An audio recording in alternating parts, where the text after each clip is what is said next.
Spoštovani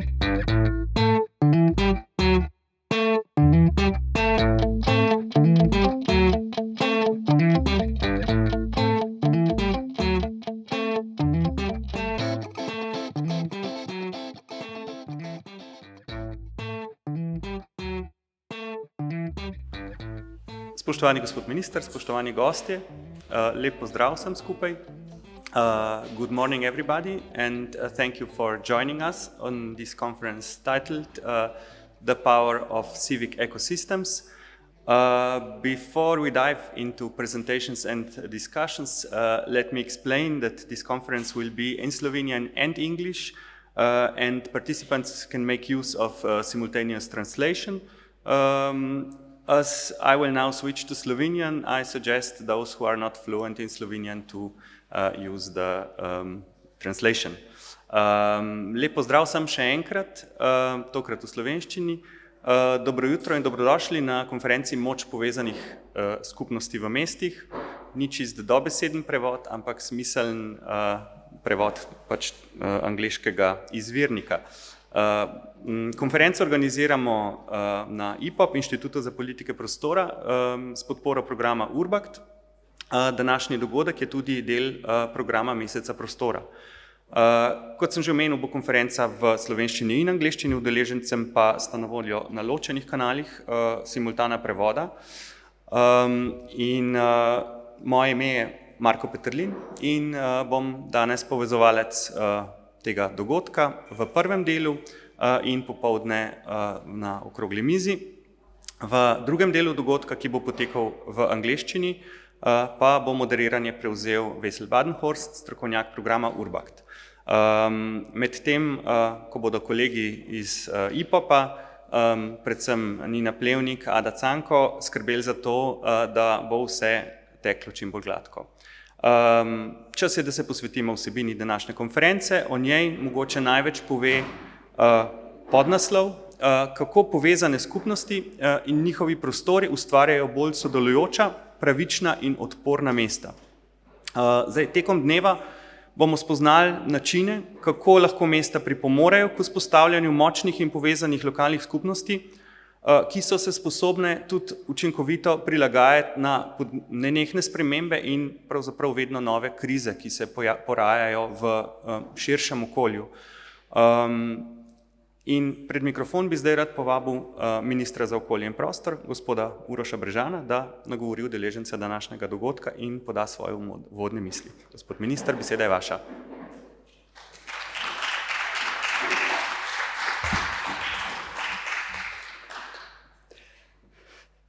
Dobro jutro, spoštovani direktor IPoP-a Marko Peterlin, spoštovani gostje iz tujine, predstavniki lokalnih skupnosti, nevladnih organizacij.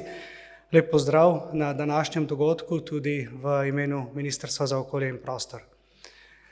Nevladne organizacije, prebivalci, meščani so ključni za to, da imamo povezane skupnosti in da skupaj lahko ustvarjamo trajnosten, pravičen razvoj, ki pripelje do odpornih mest, do mest, v katerih bomo imeli vsi skupaj veselje živeti.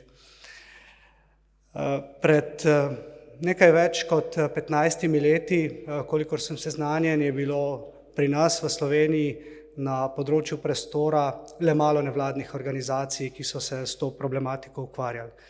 Danes jih imamo 29 povezanih v mrežo za prostor in ta mreža je tudi z vidika ministrstva, verjamem, da tudi z vidika vseh lokalnih skupnosti pomemben dejavnik v ustvarjanju, v načrtovanju in udejanjanju projektov v naših mestih. Sam sem kot dolgoletni župan imel možnost in privilegij, da sem se ukvarjal z razvojem mesta, tudi z razvojem podeželja. In lahko sem začutil in opazil, kako pomembna je tudi aktivnost samih meščanov, prebivalcev in nevladnih organizacij. Nevladne organizacije so tiste, ki postavljajo letvico nekoliko višje, kot si jo ponavadi zastavimo politiki, in z tega vidika so izjemno dragocene. To izkušnjo si želim ohraniti in jo razumem tudi kot minister, zato sem se tudi odzval na današnje povabilo, na današnje srečanje, kjer bi vam rad povedal, da nevladne organizacije, tudi lokalne skupnosti, kot minister vidim kot partnerje, kako bomo v naslednjih letih razvijali naša mesta, razvijali prostor, da bo znal in da bomo znali odgovoriti na izzive, ki jih prinašajo nenazadnje podnebne spremembe, pa tudi drugi izzivi, ki jih imamo.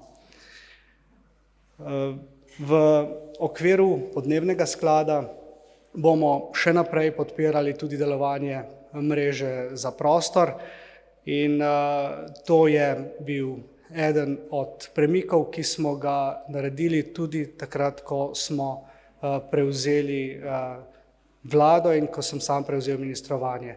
Zopet sem ustanovil svet za nevladne organizacije, ki se sedaj redno sestaja. Verjamem, da bomo na tem forumu skresali kar nekaj mnenj, mogoče se ne bomo do potankosti vsem strinjali, ampak verjamem, da bomo znali in da bom znal tudi sam kot minister tisto letvico, ki jo vedno pomikate višje, vsaj loviti, če že ne doseči, in da bomo skupaj premikali meje prostorskega, urbanega razvoja. Za ta namen imamo v okviru kohezijske politike tudi zagotovljena sredstva v okviru programa urbanega razvoja in to je ena od stvari, ki jo skupaj moramo izkoristiti. Jaz želim vsem današnjim udeležencem plodno razpravo. Hvala še enkrat organizatorjem, da delite dobre prakse iz cele Evrope.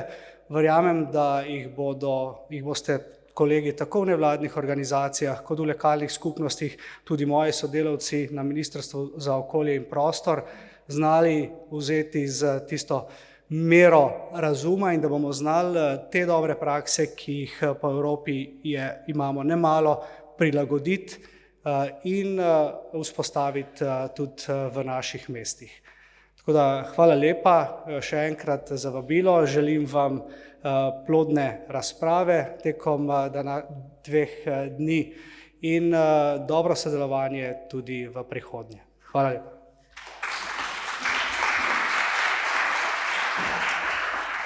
Gospod minister, najlepša hvala za ta uvod in za te, bi rekel, pohvalne oziroma pozitivne besede tudi o sodelovanju z nevladnimi organizacijami, ki jih seveda z veseljem slišimo, da tako rečem.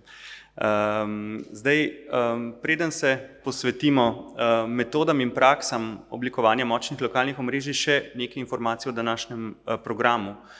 Dogodek je razdeljen v 3 dele. V prvem delu, ki smo ga pravkar začeli, bomo risali tematiko in postavili, bi rekel, okvir predstavitvam in razpravam v nadaljevanju.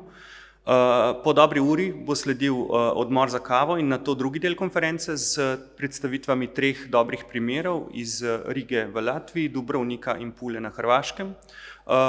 Po odmoru za kosilo bo sledil še tretji del konference z okroglo mizo, ki se bo osredotočala predvsem na prostore za skupnosti v manjših mestih po Sloveniji in okrogla miza bo hkrati tudi sklepni dogodek projekta z imenom Pobuda za prenos dobre prakse, ki poteka v okviru programa URBACT in ga izvajamo v okviru Nacionalne URBACT točke.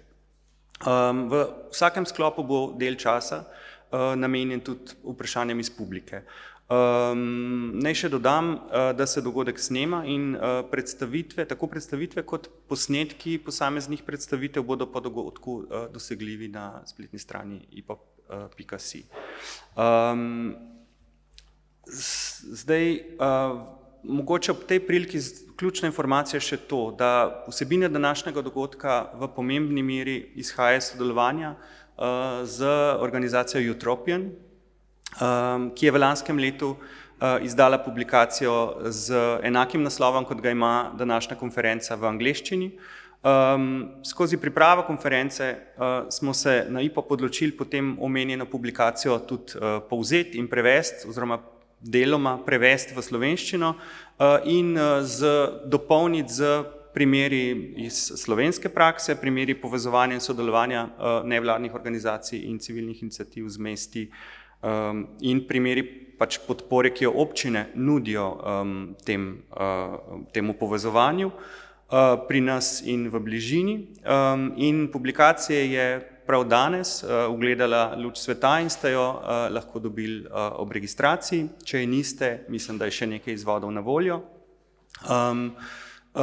Nekaj izvodov je pa tudi na voljo izvirne publikacije, ki si jo lahko vsaj prelistate, pogledate, da boste dobili mogoče tudi še malo širši vpogled v problematiko. Zdaj bi pa rad napovedal današnja prva predavatelja, Levente Poljak in Sofi Bot iz organizacije Utopian. Levente Poljak je urbanist, raziskovalec, zagovornik skupnosti in politični svetovalec. Študiral je arhitekturo na Univerzi za tehnologijo v Budimpešti, urbanizem na Inštitutu za urbanizem v Parizu in sociologijo na ELTE v Budimpešti in EHESS v Parizu. Za svojo organizacijo Utopian, ki deluje na Dunaju, v Rimu in v Budimpeštu, podpira javne uprave in civilne iniciative po vsej Evropi pri ustvarjanju novih partnerstv, procesov sodelovanja, projektov prostorskega razvoja in novih modelov upravljanja. Levente, you can join me here. Predavanje ima naslov The Power of Civic Ecosystems, Methods and Practices of Building Stronger Local Networks in bo potekala v angleškem jeziku. So, Levente, please, the floor is yours. Thank you very much, Marko. You can use the clicker to go left and right. Dobro jutro, everyone. Good morning. I think it's better for everyone if I continue in English, of course. And I would like to thank you, first of all, the invitation. It's actually a great pleasure to be able to talk about a project that gave us a lot of joy and a lot of very interesting experiences. So we enjoyed putting this book together, and we're really happy that we can actually spread some of the ideas further. It's also a great pleasure to hear the minister's words about appreciating the work of NGOs and preparing the public sector to work with NGOs. Coming from a country like Hungary, where this is not at all obvious, I think we can really appreciate this. This is a very important statement, and I think this is something we can build on. So I would like to tell you a little bit about this experience we had in the last, 3.5 years, especially with the active NGOs URBACT project, but also afterwards. And also a little bit building, channeling some of the work we did with Utopian and other organizations in public civic collaboration. And we labeled it as civic ecosystems. We thought it's very important to speak a little bit a language that is already familiar from innovation ecosystems, but also give it a new sense and talk about civil society as something that is more than protesting little organization, but this is actually a very important network of organizations that can make a very big change in our cities. Very quickly, who we are as Utopian. We are an organization that is based in Vienna, Rome, and Budapest. We started the organization by now already 8 years ago. And we work a lot on advocacy. We work a lot with bringing together civic organizations from across Europe. This is a workshop you see that was organized 5 years ago, bringing together a lot of people who are working on finding new alternative sources of finance for civic-led, community-led urban development projects. So we're building a lot of networks across Europe because we see that there's a lot of things that people can learn from each other, NGOs can learn from each other. And we've seen a lot of spreading of some of the ideas, some of the models across Europe. This is also something we learned from URBACT. So we've been working a lot with URBACT. That is, I think, a very interesting network of municipalities that allow cities to learn from each other, and also something that we find very important in URBACT, that it kind of pushes cities to work with a local stakeholder group. So it, in a way, prepares cities to work more close with their local stakeholders, NGOs, all kinds of civic society institutions and organizations. So this is something that also brought us a lot of experience about how to mediate between NGOs and municipalities that don't always speak each other's language. So this is something also we have to learn together. And also we've been bringing the case of NGOs and civil society to the European level.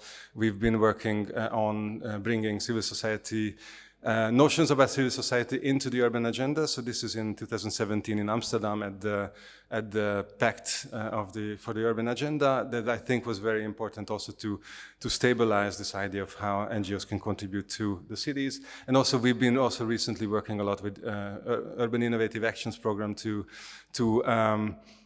talk a lot about multi-stakeholder and multi-level governance, so to actually strengthen the idea that NGOs are very important in running also very big projects. So UIA projects, you know them, they're like 5 million euro projects, and in all the UIA projects that are the most successful, there's a very, very strong role for NGOs. We also do lately, in the context of Hungary and Italy, where we are partly based, we are facing with not very democratic governments in some cases, and also we're facing with local administrations under a lot of political pressure. So we've been doing a lot of capacity building for municipalities. For example, inviting other municipalities, civic initiatives from Milan in this case, about public space innovation to strengthen the capacity of local administrations together with the local NGOs. So this is a part of the kind of dialogue we are doing. And just to finish a little bit what we do so that you understand where we come from, we also have been working a bit on implementation of these ideas.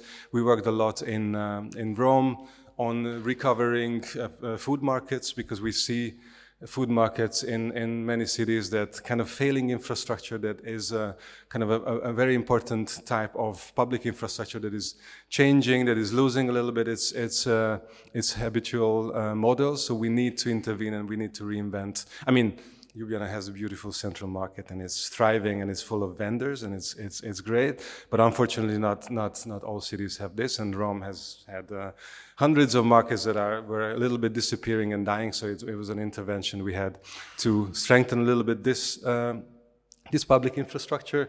And also we worked a lot on supporting local communities in recovering spaces, like again in Rome, some abandoned leftover industrial spaces that former workers and NGOs came together to save and then keep them for long term. And then in Budapest lately, we've been working a lot on public space innovation, because this is the flagship idea also of the local municipality, and we've been bringing together NGOs and also international NGOs to open some of the areas of the city for it's a quite nice location for pedestrians and cyclists, and this has actually been a very interesting dialogue between public administrations and citizens. Some of this experience brought us to publish this book, which I have a copy here, and I can put it out later, which was focusing on how to find new financial models for citizen-led urban development projects, also big real estate development projects, because we realized at some point that we tend to speak about NGOs and citizen-led urban development projects like small projects, nice little friendly projects in some very small properties. And we realized that actually in Europe right now, there's more and more, that's probably by now not dozens, but probably hundreds of big projects, millions of euros, that are managed by NGOs and all kinds of cooperatives and social economy actors that are actually reshaping our cities. So this is very important to recognize the scale in which these organizations operate. So we can't delegate any more NGOs in this corner of nice but insignificant actors. They are actually very significant actors in our cities.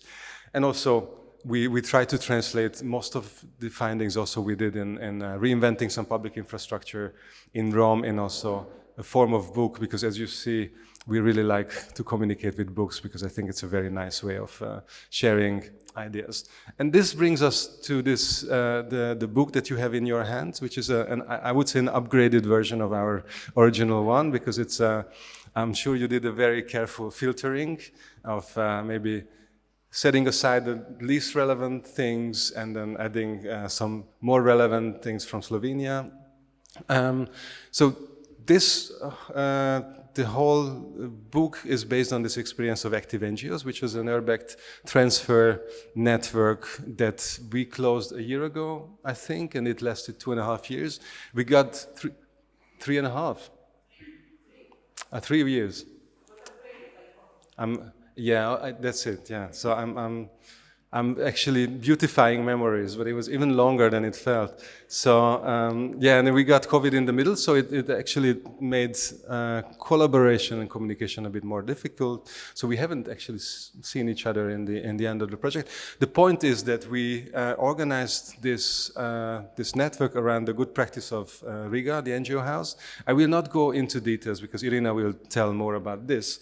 But we conceived this good practice as a very interesting case that allows us to talk a little bit about what happens around these buildings and how we can create networks of collaboration around these buildings. So we kind of broke up the whole model of an NGO house, a building that hosts NGOs, into a lot of different elements that we thought would be interesting to explore together with the other cities. We had 5 other cities. We had Dubrovnik in Croatia. We had Santa Pola in Spain. We had Syracuse in Italy. We had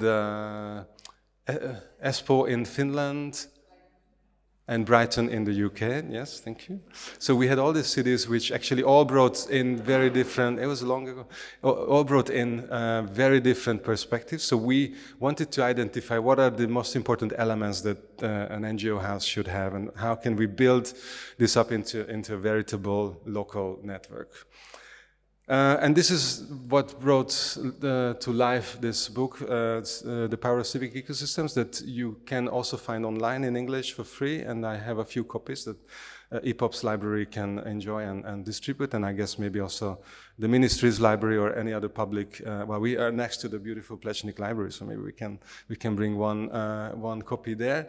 So this is a lot of the stories I will tell you. You can find more in details in the book. But why did we talk about, again, civic ecosystems? Because as I mentioned before, there's been a lot of discussions about innovation ecosystems as an interesting system where you have a lot of organizations that are kind of competing with each other, but also they're building synergies and they can benefit from each other's presence. And we thought, and we found very little proper reference to this actually in literature, to talk about civic ecosystems as somewhat more collaborative, hopefully, but similarly to innovation ecosystems, it's civic innovation ecosystems where the coexistence and collaboration of these organizations make them more suitable to use each other's resources, to share resources, build projects together. So in a way, be more efficient than acting alone. And of course, we can talk a lot about what makes a civic ecosystem more collaborative or more competitive.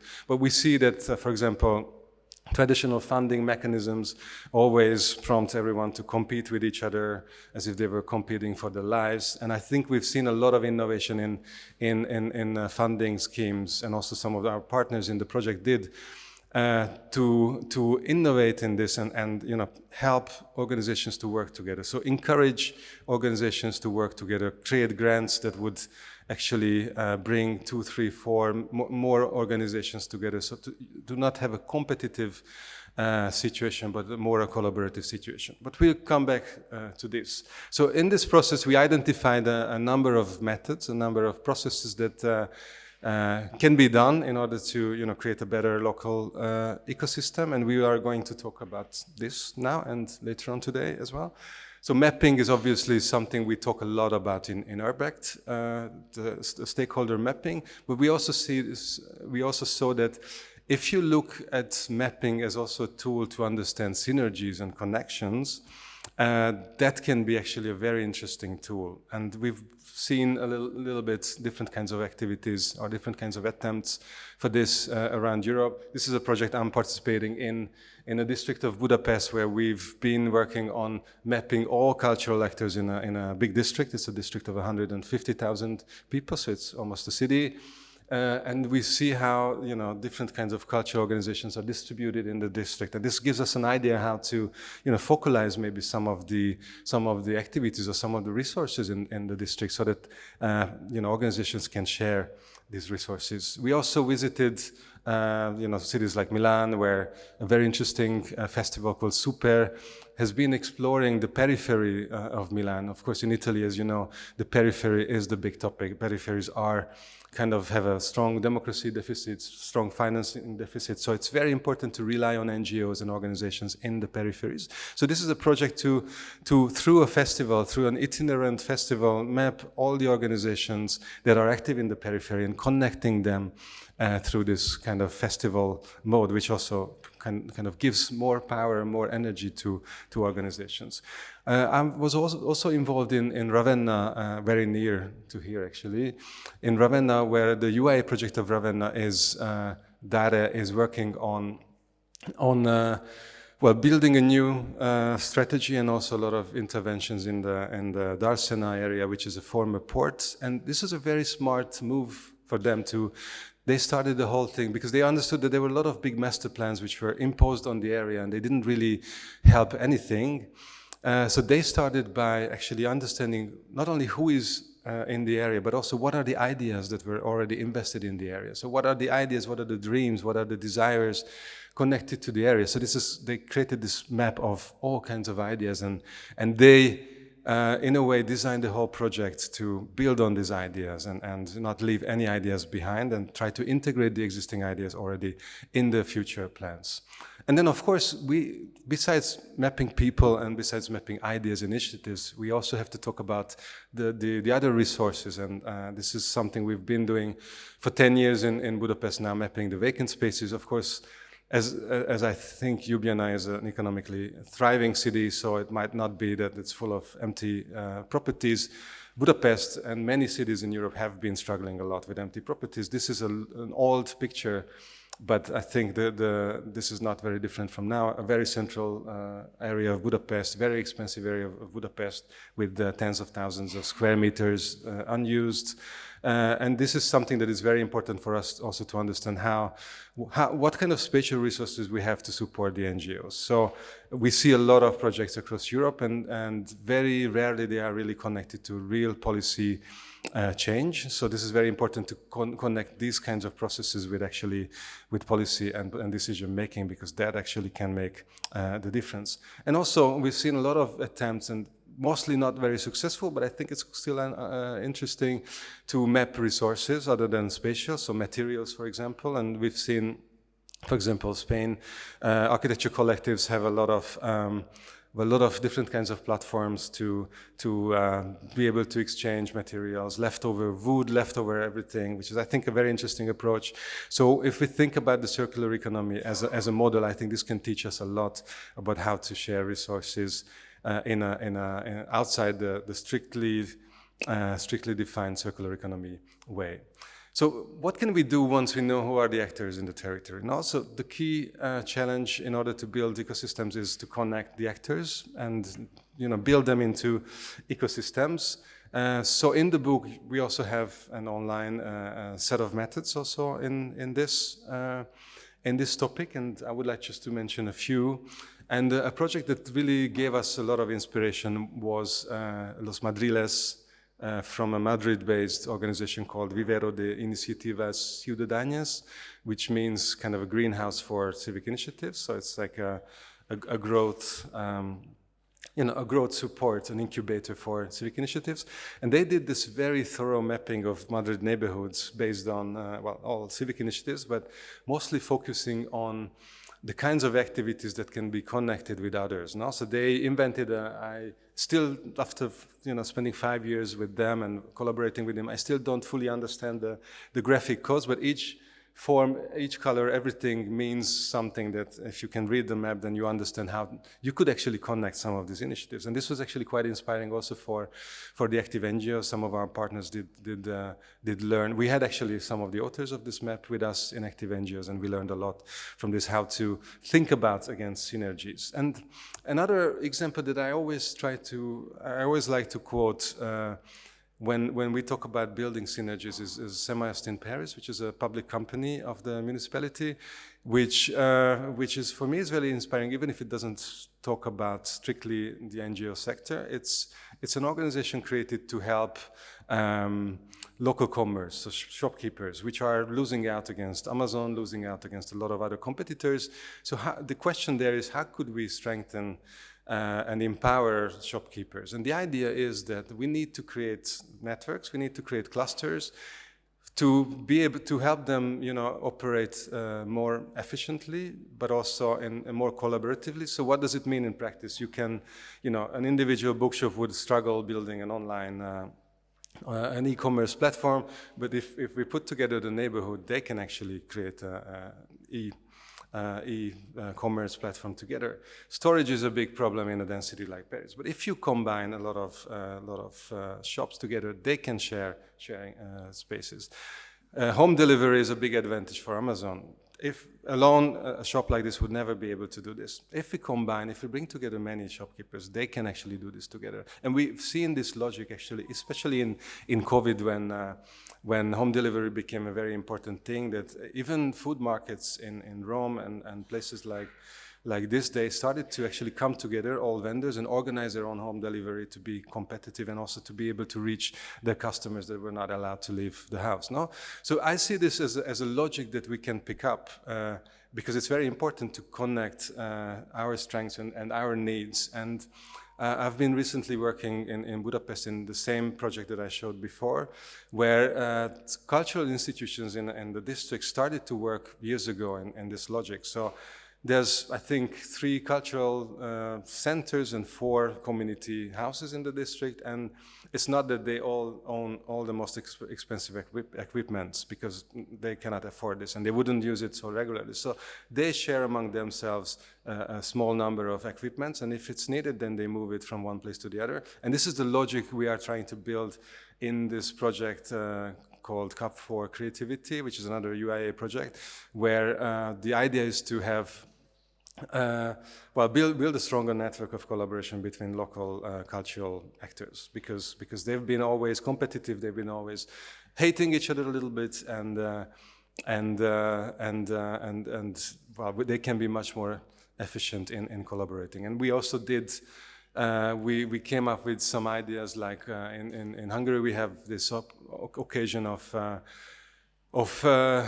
you can, when you do your tax declaration, you can choose an NGO to support with 1%, and we started doing this together with many NGOs in the area, so that we have a common fund actually to decide about together. So this is a very interesting mechanism, which has a lot of difficulties, but it's something we can think about on the long term. And also in the same project, we also started with some people who are more in the business of innovation as an economic term. We started designing the value flows, and we started understanding. We have the NGOs, we have the local companies, we have the knowledge institutions, we have all kinds of restaurants and bars and inhabitants, and what can be the value flows between these different organizations. So this is a little bit also the logic we can think about when thinking about NGO sectors. And inside active NGOs, we also saw that even very simple things like having a special communication for one specific neighborhood in Brighton that we were focusing on, that is a very disadvantaged neighborhood in East Brighton. There were everybody was doing something, all kinds of organizations were doing something, but these were not really connected with each other. So simply publishing a little paper that is called What's Going On in BN25, which is the name of the postcode of the district. This made a very big difference, because suddenly, you could relate to the other organizations, and you could see in one place all these things. And other than, this disappearing information in completely untransparent algorithms of Facebook and other platforms. So this was a very, very helpful and efficient tool. And of course, without going into details, we've seen in countries with long cooperative traditions we've seen the birth of a lot of umbrella organizations, cooperatives that help their members collaborate and also find financing. I'm not going to go into details. If it's interesting, we can talk about this later in the Q&A. Another very important thing with the active NGOs was to understand how NGOs can access spaces. Of course, in the case of the NGO house in Riga, this was a quite set thing. There was a school owned by the city, which was no longer needed as a school, so this was given over to NGOs. But this is not what happens in most cities, where, well, either we sell immediately school buildings when they're not used, or we don't have maybe the scale and the number of buildings that would be needed. So we've seen a lot of different kinds of processes, and this is also something we describe in the book. In Budapest, for example, we've been organizing a festival for empty shops that is kind of an opportunity for owners to actually try to understand how they could work together with NGOs. So this is when the public sector doesn't own much, but there's a lot of private sector owned spaces that could be used for NGOs. We also did a lot of advocacy work, opening spaces for the long term for very peculiar NGOs, like this is a social circus initiative that helps children start focusing and learn to trust each other, like children with special needs. And they needed a very high building where they can throw, all kinds of things in the air and they can climb. And this place would be a nice one as well. But it's very rare to find something that is not huge but very tall. So this is also very peculiar. Some NGOs have very peculiar needs. We were also looking for another organization, like a fencing organization, which again helps hyperactive children focus. And they needed something very long. So this is the other problem, that they needed something small but very long, because for a fencing track, they need something very long. So you have all this kind of very peculiar needs. We also saw in active NGOs visiting Riga, we also saw that some very specific methods like tax incentives for owners to not let their buildings abandoned can actually help an entire local scene of organizations using properties. So Free Riga, we have Jonas here from Free Riga. Free Riga partly uses this mechanism that actually allows them to convince owners that they can be better off also economically if they don't let their beautiful buildings empty, but they accommodate some NGOs. No? So these are also, of course, it depends on whose competence is to put kind of property tax on properties, but this can also be a tool on different levels of government to encourage property owners to open up spaces for NGOs. And also in the last years, we've been working with Turin that built its regulation of the commons that is allowing them to work with a lot of NGOs that want to take care of spaces. So this is kind of a co-management. So I have a public space where I have a building and it's a public property, but I know that NGOs could take better care of them.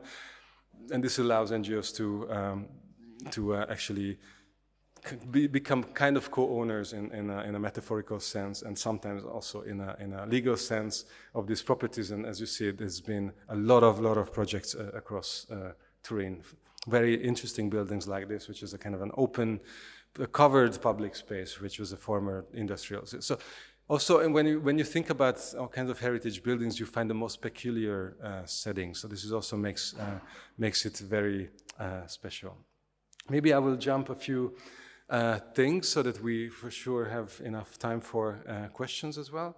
So another thing we were exploring a little bit with active NGOs is how to build a neighborhood economy around buildings, because it's great that we have buildings, it's great we have NGOs there, but how can we connect to the economic flows around? Because this is something that can be very important for NGOs or social economy initiatives to connect better with the neighborhoods and also to have some revenues from that. We've been exploring this quite a bit in Dubrovnik, when we actually try to understand how some of the social economy projects that are working with, for example, local fruits, how can this bring revenue? How can we link certain kind of local production with tourism in a way that actually benefits the NGO scene?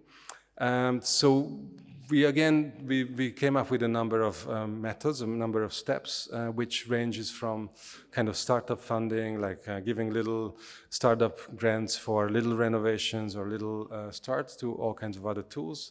We've also seen different kinds of legal methods that would allow NGOs to actually use buildings in a way that is absolutely good for the public good. This is a Bratislava market hall in the middle of the city that was abandoned for 10 years. The city was trying to run it as a market. It didn't really work out. It created a lot of deficits, and then they shut it down. It was empty for years, and then this NGO, Storitev Alliance, came to the city offering a deal that they would rent the hall for €1 per month, but they would invest in the hall €10,000 a month.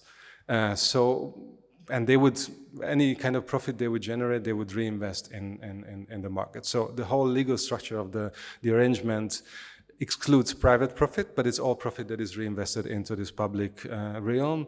And of course, the project has become this is how the market looks now on a Saturday morning. And it also became this event venue for all kinds of NGOs.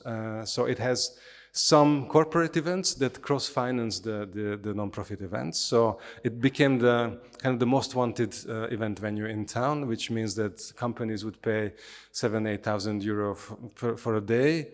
And then, this would allow them already to reinvest in the building, while having more or less the monthly share. And they've been generating so much money that they've run like years ahead in investing in the building. And what's the result? The result is a well-functioning place.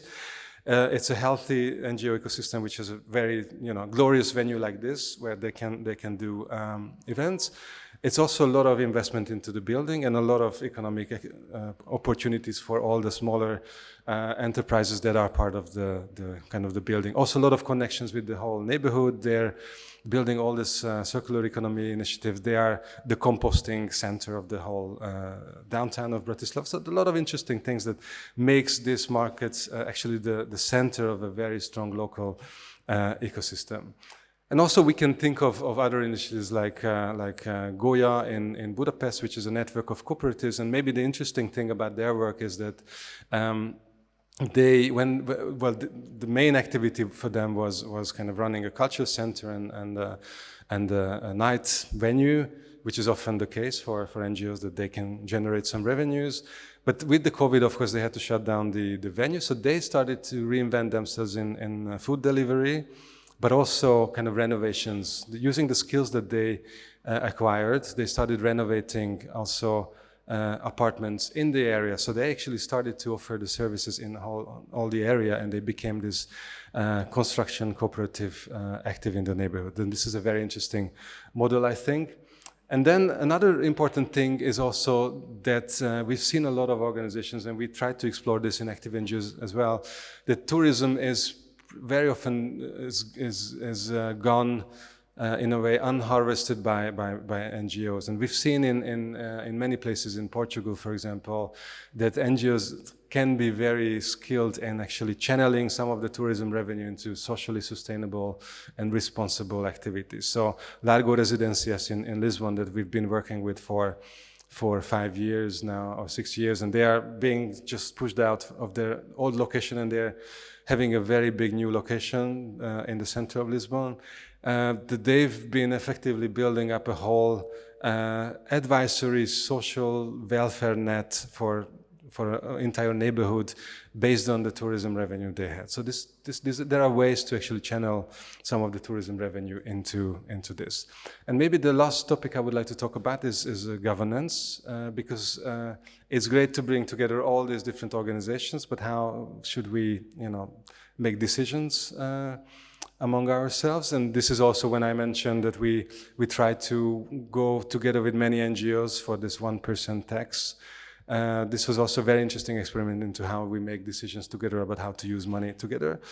And I would like to, I think we will hear more about the Lazzaretti, which has been working for years on building a governance mechanism that would allow all the organizations that are on site to work together on certain issues, but also would include other organizations in town which are not residents but would like to use every now and then the space, and also, organize different kinds of competencies for maybe organizations that are relevant for the structural physical management of the building, and maybe others would be more relevant for programming. So I'm sure we will hear more about this from Petra.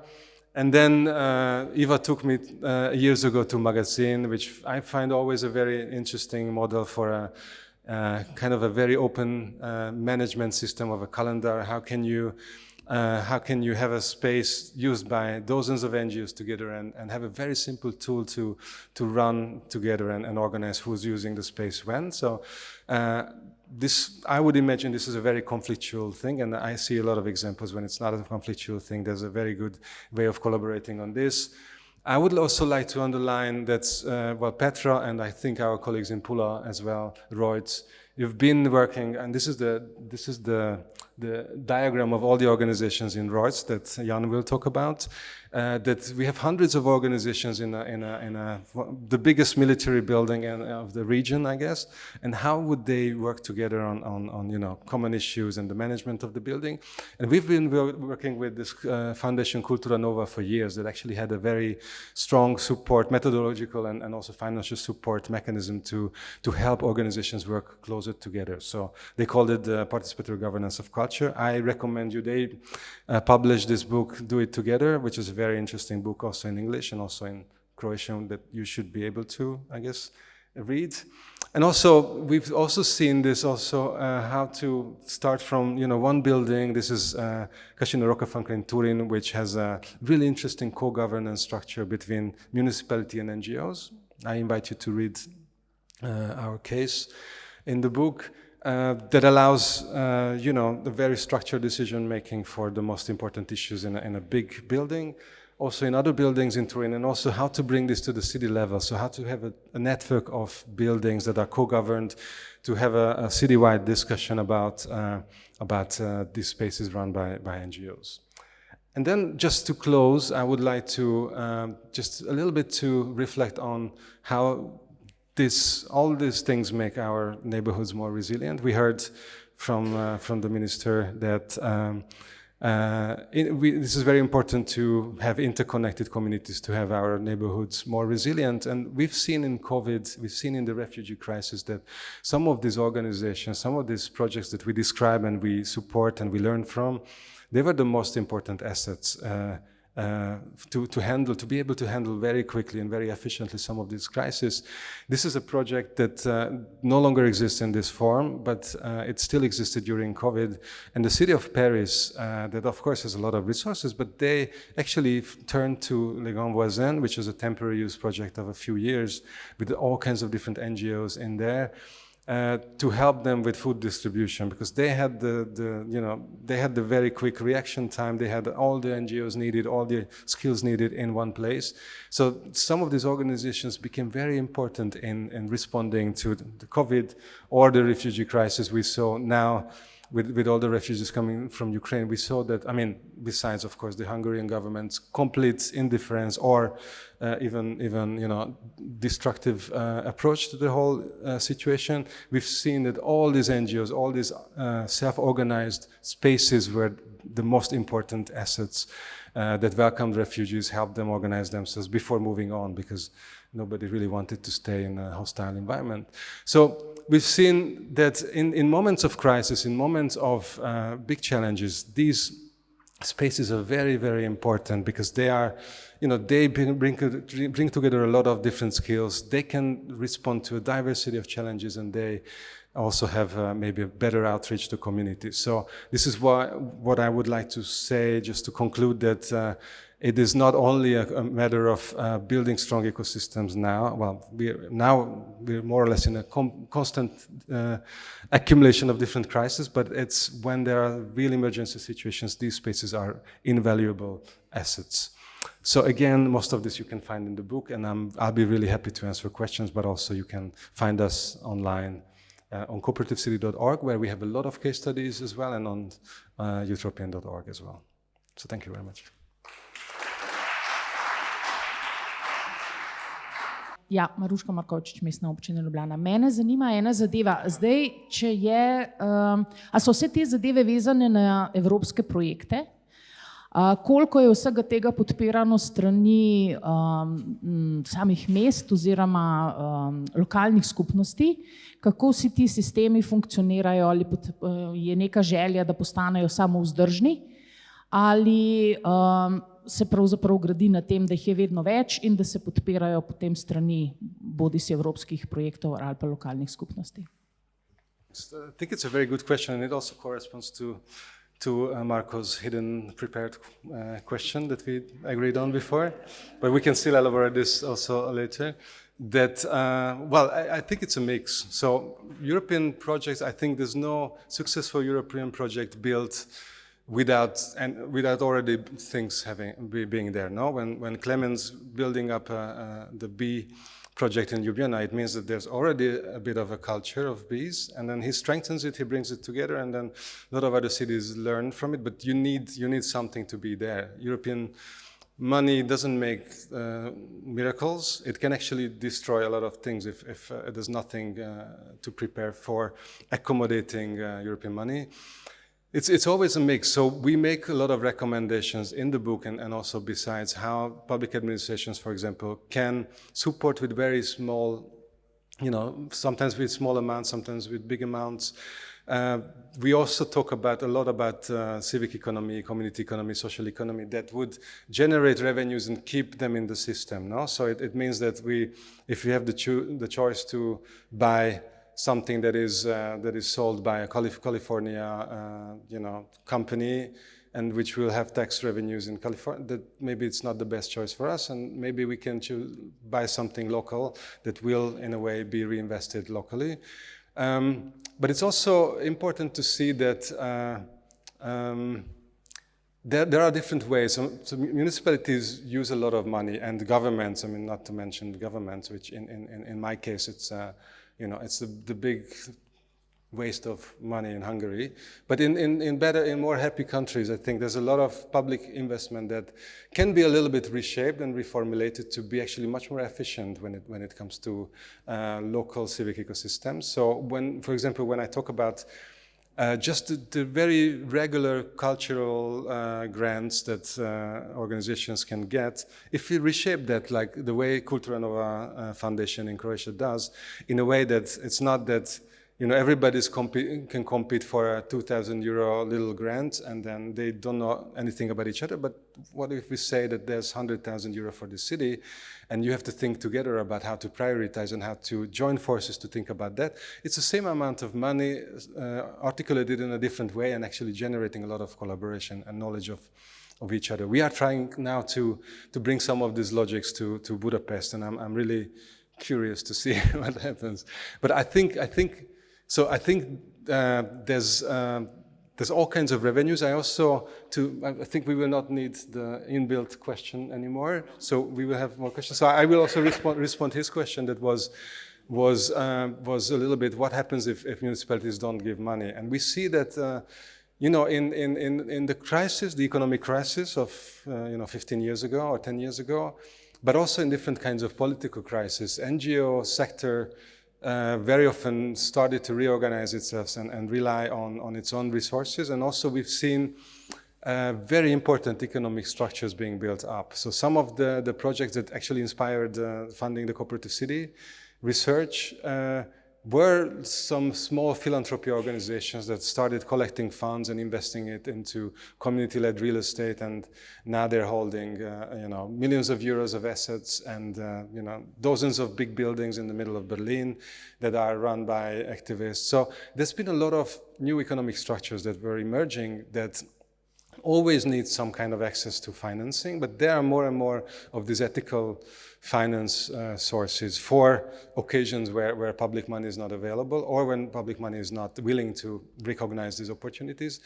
In many cases, even when municipalities had the obligation to privatize, national obligation to privatize properties, some of these philanthropic organizations could jump in and actually buy buildings with NGOs in there and in a way guaranteeing the long-term public use of the building. So it's a very interesting collaboration in the end between different sectors, and also we always call it kind of I think I used to call it mosaic funding, and then a few weeks ago somebody called it lasagna funding, and we don't have Italians in the...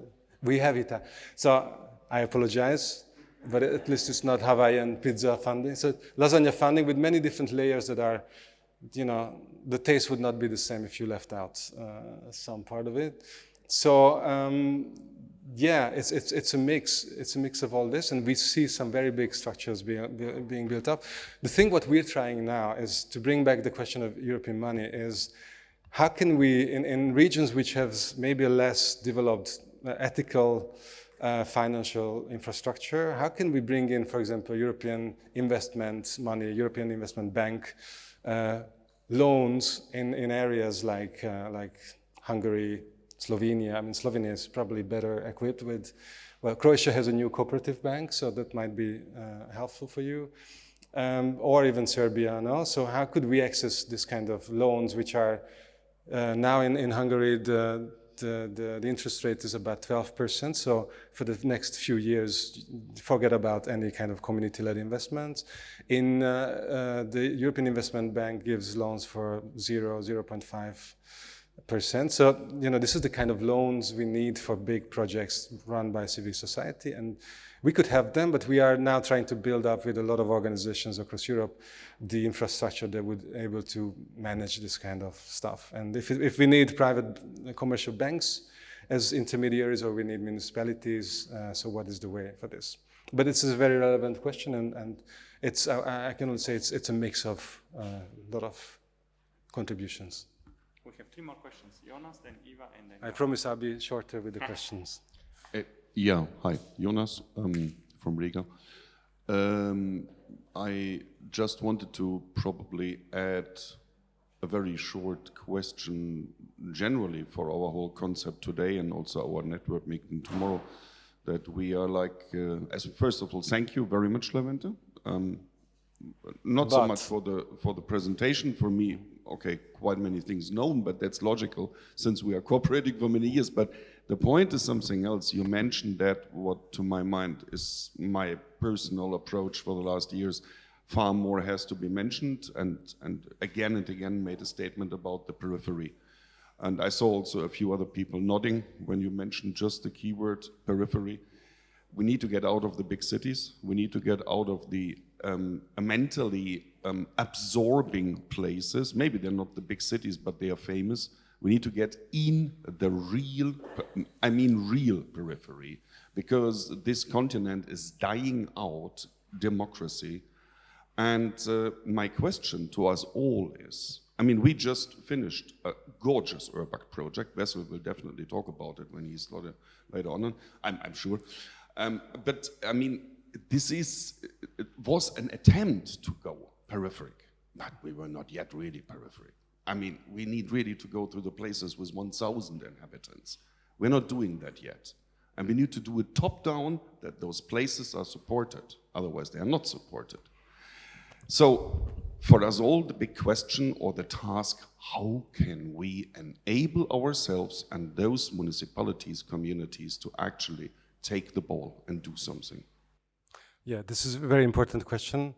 I try to relate to what you call the real periphery, because I think there's a lot of grades of periphery, and I think, as I mentioned, Italian cities have been working. I mean, if you look at the election results, the periphery has a very big, maybe disinformation problem in general.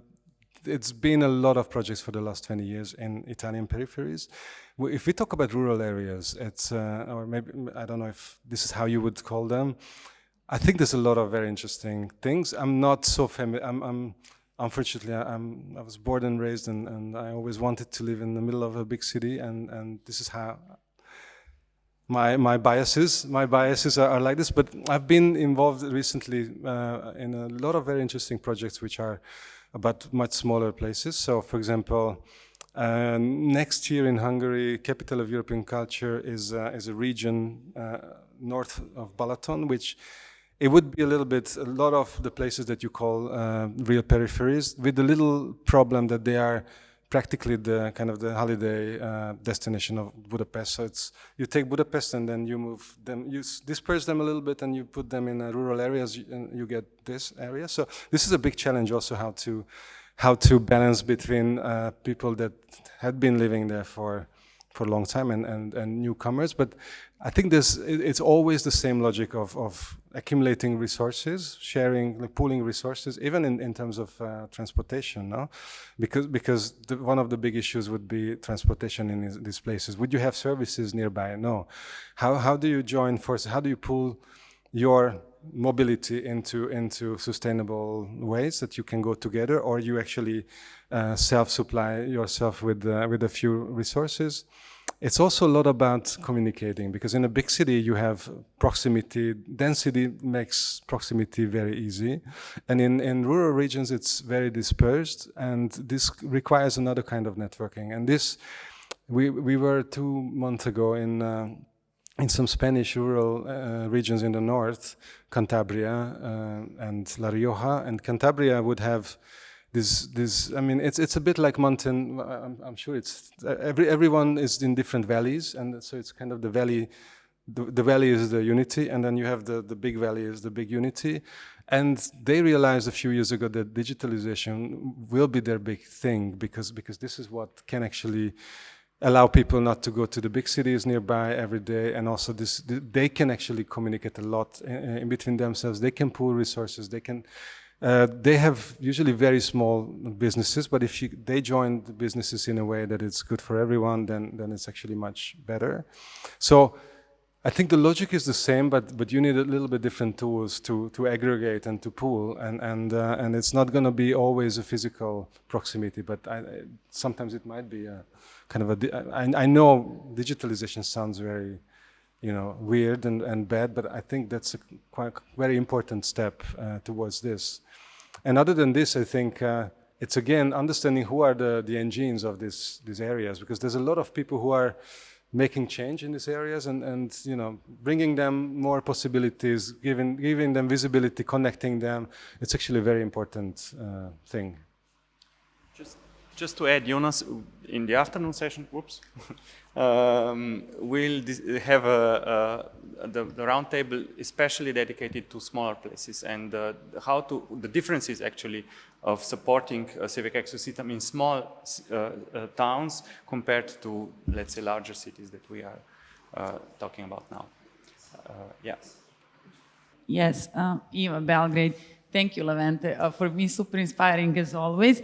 I just wanted to go back to the mechanism that you mentioned about financing 1% for the NGOs. Yeah. Can you elaborate a bit more about it and how it functions in practice? And is it like commonly used thing, or it's just like existing some kind of bubble for the people who know the regulation? No, I think it's very well known. It's a mechanism when once a year you declare your taxes. You have to choose. I think it's in many countries, I guess. In Italy, it's the 4 times. I don't know. 5. Yeah. So it's practically you have 2 choices. You have 1% for any civil society organization, and you have 1% for a religious organization, which is because you're supposed to be religious, but you can give to almost any that are not banned for some reason. But NGOs, usually you need to know the NGOs, the chosen NGO's tax number, and then it would be you have your tax base, and it would be the 1% of of the tax you pay. So it's usually it's not a very big amount, but like my Hungarian NGO, we would make maybe a few thousand euros a year by this. So it's not too bad. It's not life-changing, but it's something important, and it's also a way a little bit to measure support, because what you see, it's a funny way that when you look at the kind of government-sponsored NGOs, they don't get any of this because nobody really is supporting them. And then you have the important NGOs which are resilient and resistant, and you get a lot of support for them. So some NGOs would live out of this.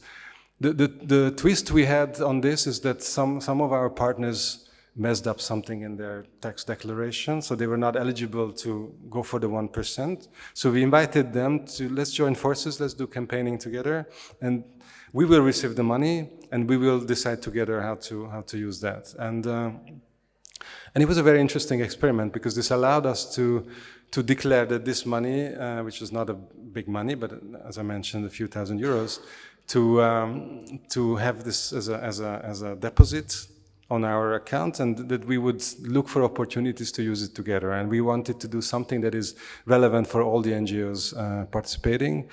And this was actually really interesting, kind of a participatory budget exercise with all the money there and having practically full sovereignty on in between these organizations on how to use that. And we would like to expand it to very broader set of organizations, which will complicate life, but I see this as a very interesting exercise of democracy and co-management of shared funds. But this is something that everybody knows that they should. I mean, all NGOs start campaigning 2 months before tax declaration time that send us the 1%. So if you don't see this means that you're really isolated in your information. Even TV would run advertisements. So everyone's going for the 1%. So it's not a niche. It's not a. It's very well known. Gaja Brecelj from Amanotera. You showed us individual practices, but I was thinking if you take this helicopter view, all of the practices and maybe also the practices you didn't even talk about, what would you say that are key success factors of them? Yeah, it's always a big question when we work in this kind of knowledge transfer situations, that how can we transport success from one place to the other, and one thing that is not transferable is the people. So you always need very motivated people who are engines, who are drivers of change. In the NGO house, you have Zinta, who would be driving the whole thing. In Dubrovnik, you would have the platform. That the people that were activists for a long time, and they were driving these things. So one element is this. Definitely helps if you have a public collaboration. So if municipalities are on board, that definitely helps. It's very important to have a big community around. Well, not big, but it's very important to really open up for local community. And we've been also in Riga. We've been envisioning new ways to relate to the neighboring areas. Maybe trying new ways to reach out to people. I don't have recipes, but I think some of the elements we also describe as the constituting building blocks of these models are probably quite helpful in this. But I would say, certain conditions you can change and others you can't. So you can't change legislature of a certain country if you're an NGO or you're a municipality. So you want to move within the more or less within the circumstances you have, or you go into national politics and you want to change the laws from there. But I don't have a recipe book, but I think some of these elements would be very crucial. And I can think of this a bit later and come back to you. Thank you. Oh, thank you.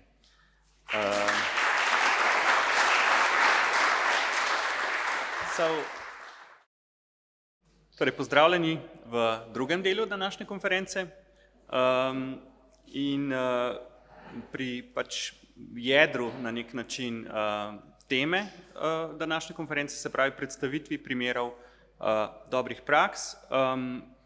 Z nami so moderator tega dela, te sekcije, Vesel Badenhorst, URBACT strokovnjak, sicer z Irske, in pa seveda trije predstavniki dobrih praks.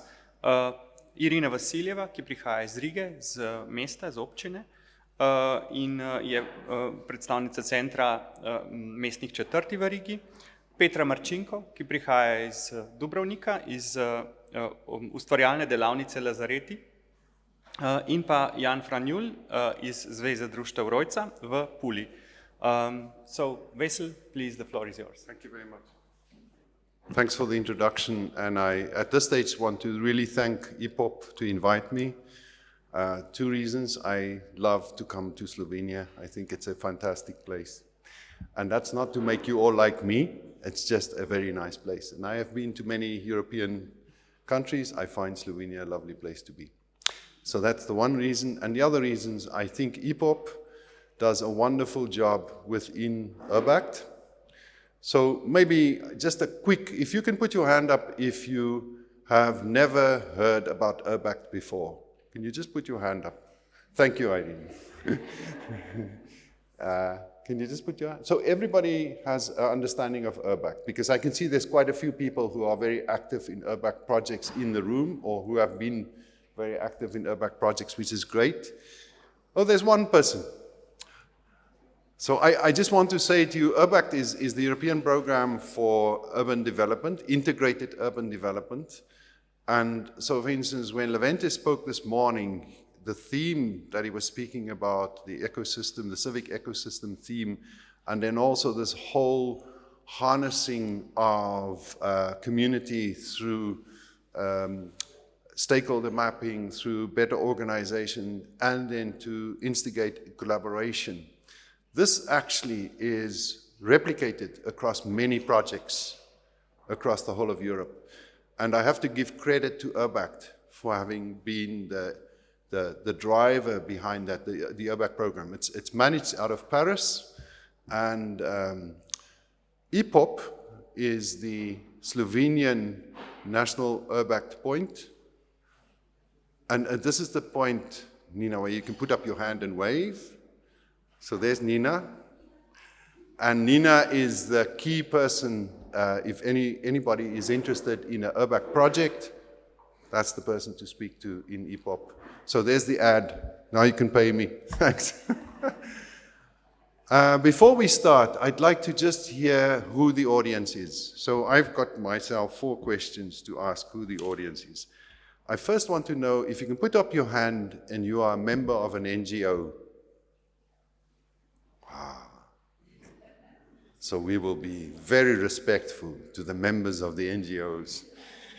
Who are government officials? You can put up your hand because I spoke to you. So there's about 4 or 5 government officials. We will also be very respectful for you. Who's academics? So we have the academics in the room. I hope you learned something. This is your opportunity to get into the real world, isn't it? Okay. All right. And then I've got another category, social entrepreneurs. I knew Jonas would put up his hand. How many social entrepreneurs put up their hand, please? Very, very important, because in Levente's presentation, a lot of it was about thinking the root of innovation in the community context or in the broader context and how that value comes through. And I thought it was a brilliant presentation. I don't know about you, but I really enjoyed it, Levente. So, lastly, is there any other category that I didn't cover, which says something about you, which I didn't cover in who's in the audience? A mixture, yeah, of course. There's people that can multitask and they do everything. Yeah. They're also in the audience. That's great. I've deliberately done this questioning because I want you to feel that where we are going with the presentations now is very much more informal. So it's more about your interests and how you want to gain from this session that we are going to do now. So how's the session going to work? We're going to have 3 great presentations, and they each have only got 20 minutes. Repeat, 20 minutes. And they will do a presentation. Levente made quite a few references to the practice that came from the Active NGOs project, but also beyond the Active NGOs project. And so their case studies, which we can call it today, which they are going to share with you, is a huge opportunity to really deep dive slightly, to go deeper into a specific context and situation in their cities and how that works. Okay, that's the first point. But then it's over to a panel discussion. And the panel discussion, you can see the 4 chairs there, and that's your opportunity. Yes, I will ask questions, and you can hear by now I can speak too much. So you need to take over and ask the questions. We're going to do that in 2 ways. Nina has with her now a little piece of paper. And whilst you're listening to the presentations, you are very welcome to write down in Slovenian or English your question. And then when we do the panel, you can give the questions to Nina and I will read your question. Just please put your name and your organization also. And I give apologies now. I will mispronounce Slovenian, I know, sorry about that. But if you then put your names and your question on that piece of paper, then we can deal with the questions here to the panel, to the three speakers. That's the one way. The second way would be, and I saw in the first session that you are very easy to speak up and say what you want to say. You would be very welcome to also just raise your hands, and then there will be a roving mic that comes to you, and you can ask a question or you can make a statement. I just have to ask one serious question.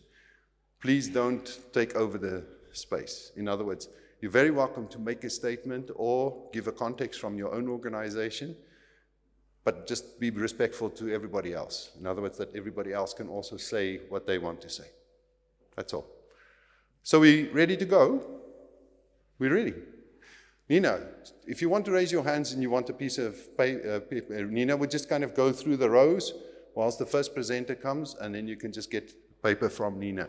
And I'm very happy to ask Irene to come forward. Dobar dan, good morning everyone. My name is Irina and I'm coming from Riga, from Latvia. It's quite far away, 2 flights by Lufthansa and very early in the morning.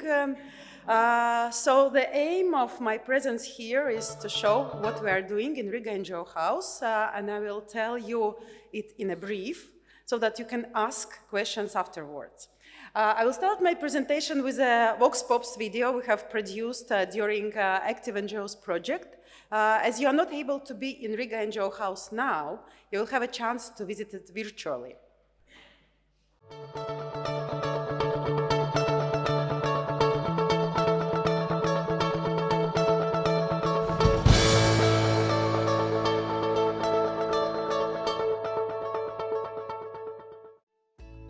NVO nams ir tāds labs apliecinājums Rīgas pilsētas pašvaldības vēlmei atbalstīt nevalstisko sektoru.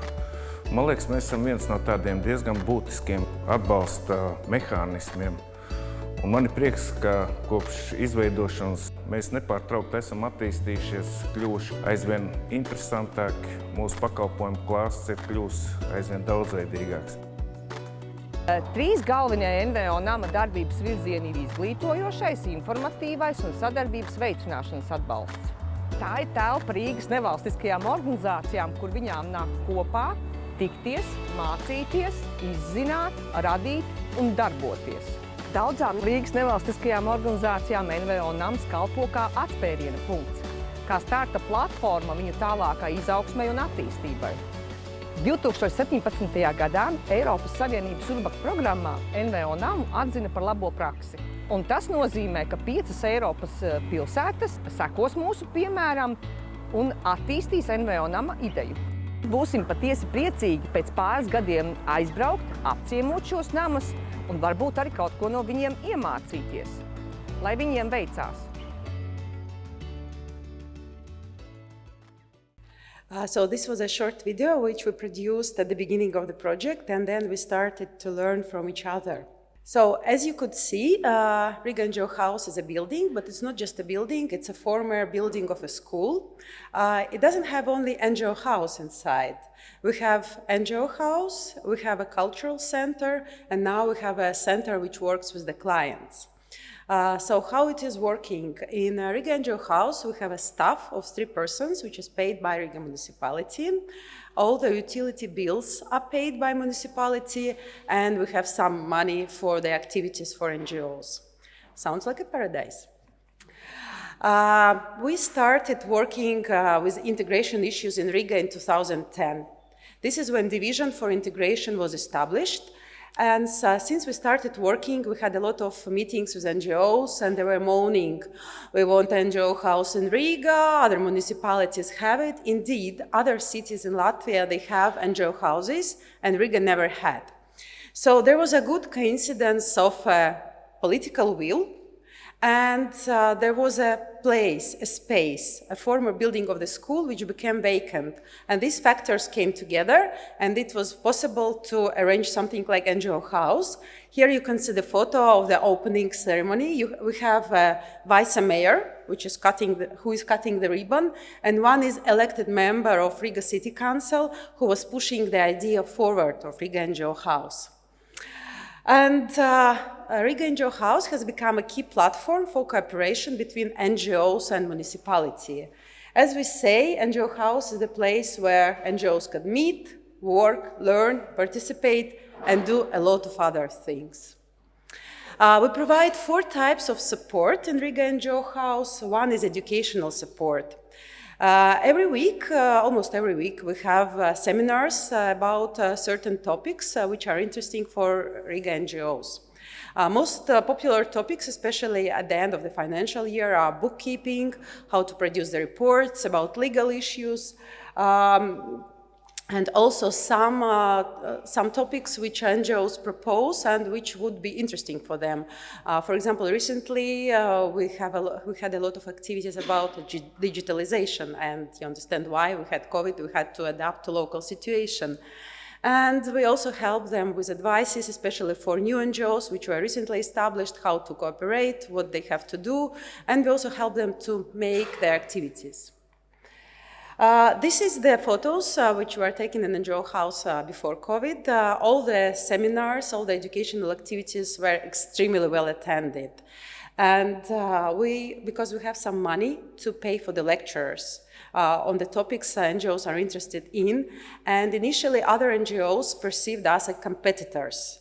They were saying, you're taking our lecturers, you are paying them money, and we cannot earn anything. Because before they were providing these seminars, these lectures for a fee for NGOs, and now we're doing it for free for other NGOs. But now it's not so negative anymore, and even those NGOs who were saying that we're taking money from them, they're actively participating in our events.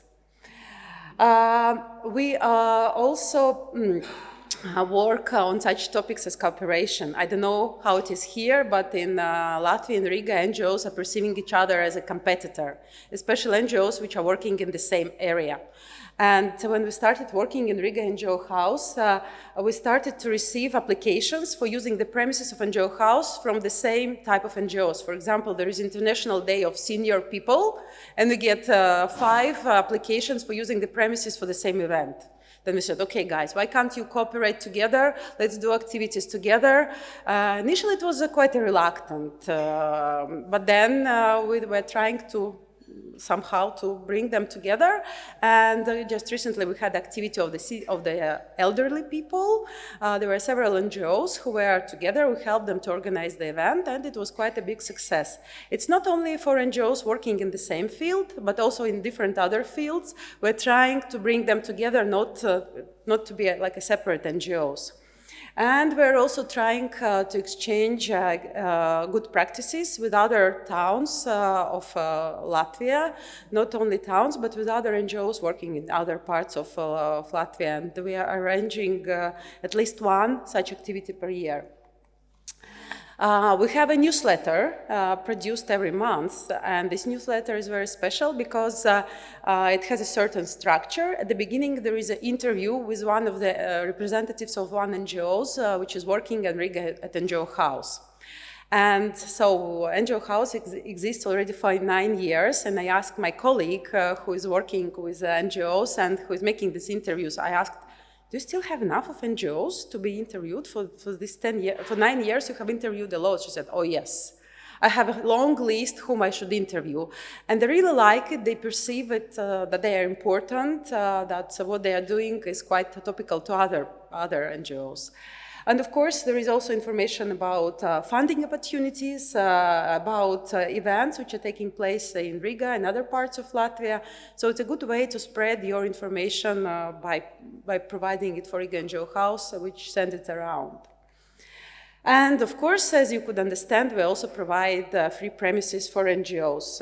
There is a free computer room. You can apply and use computers. There is a huge hall where you can make a concert or other type of activity with more than 50 or even 100 people. And there are also other different rooms. And these different rooms have different tables, which you can be arranged in a different way.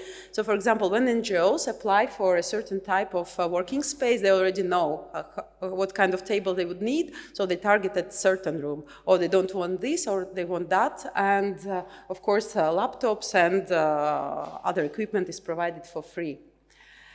And what NGOs can do in Riga NGO House, basically they can do whatever they want, as long as it goes together with the topic of integration and participation.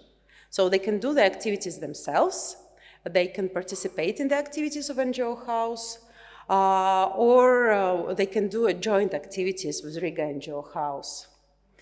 One of the most popular type of NGOs which are active there, of course, there are cultural NGOs. There are a lot of educational NGOs working with different target groups, young people, formal, non-formal education. There are quite many advocacy NGOs representing certain groups, of course, people with special needs, youth and sports NGOs are quite active as well. We have another NGO house for youth NGOs, but they also use the premises of Riga NGO House as well. Exhibitions are extremely important, and every year we have at least 5-6 exhibitions. And now we have expanded the activities of Riga NGO House in other parts of the city. And one of the first questions which NGOs asked, do you have equipment for exhibitions? So presenting the results of their work is really important. In Riga NGO House, there are quite 2 long corridors with all the equipment. And it's not only cultural activities. There are results of the projects of the schools. For example, we also had one exhibition at the beginning of the summer, Bulgarian dresses. I don't know why, we don't have so big Bulgarian minority, but it was topical. Now we have exhibition in cooperation with the Cultural Center. It's called Farewell to the Summer. And now we are thinking that in other parts of the city where we have spaces for NGOs to participate, we need to think about this equipment for exhibitions. As you can see, there is a variety of activities. It's not only dancing or singing. There are theater plays. There is a circus society which is active. They're working with children with special needs. There are a lot of board games activities. There are theater. There was even a concert for getting donations for Ukrainians. A lot of activities. There is an online calendar available. So, for example, if you want to apply for a working space, you check which room is free, at what time, and then you fill in online application form. And then your form is approved, and you can come and use the premises. This day of February is, we don't know why, but on the 7th of February 2018, we had almost 1,500 visitors in Riga NGO House. As my colleague said, it was a crazy day. There were many rehearsals, very many educational activities, and we were aiming at beating this record. But then the COVID came. And this was quite interesting. Before we were thinking, should we make online activities or shouldn't we make? Where do we put the camera if there is a seminar? Which platform do we use? Because before we had the opportunity of making online events and they were not so good. The platform of Riga City wasn't very user-friendly, and so we thought, no, we will never go online. And then the COVID came, and it really helped us a lot to digitalize. Within 2 weeks, while others were thinking what should we do, we started making online seminars. And the topics of the first seminars were dedicated to how to work online. So we started to invite lecturers, what is Microsoft Teams, what are the other tools. And there were quite many topics, so we have explored digital tools in such detail, so we are able to make lectures ourselves. And they have been a lot of lectures about digital life and mental well-being. So we are now trying to see where do we go next, because all the seminars we're making are based on the needs of NGOs. They're saying we want activity on this, we want a seminar on this, so let's see if we will be able to move away from the digital life. But it's quite difficult at the moment. I don't know what about you. For example, before, as you saw in the photos, the seminars of Riga NGO House were well attended. There were 50, 60 people sitting in the room and listening what is happening.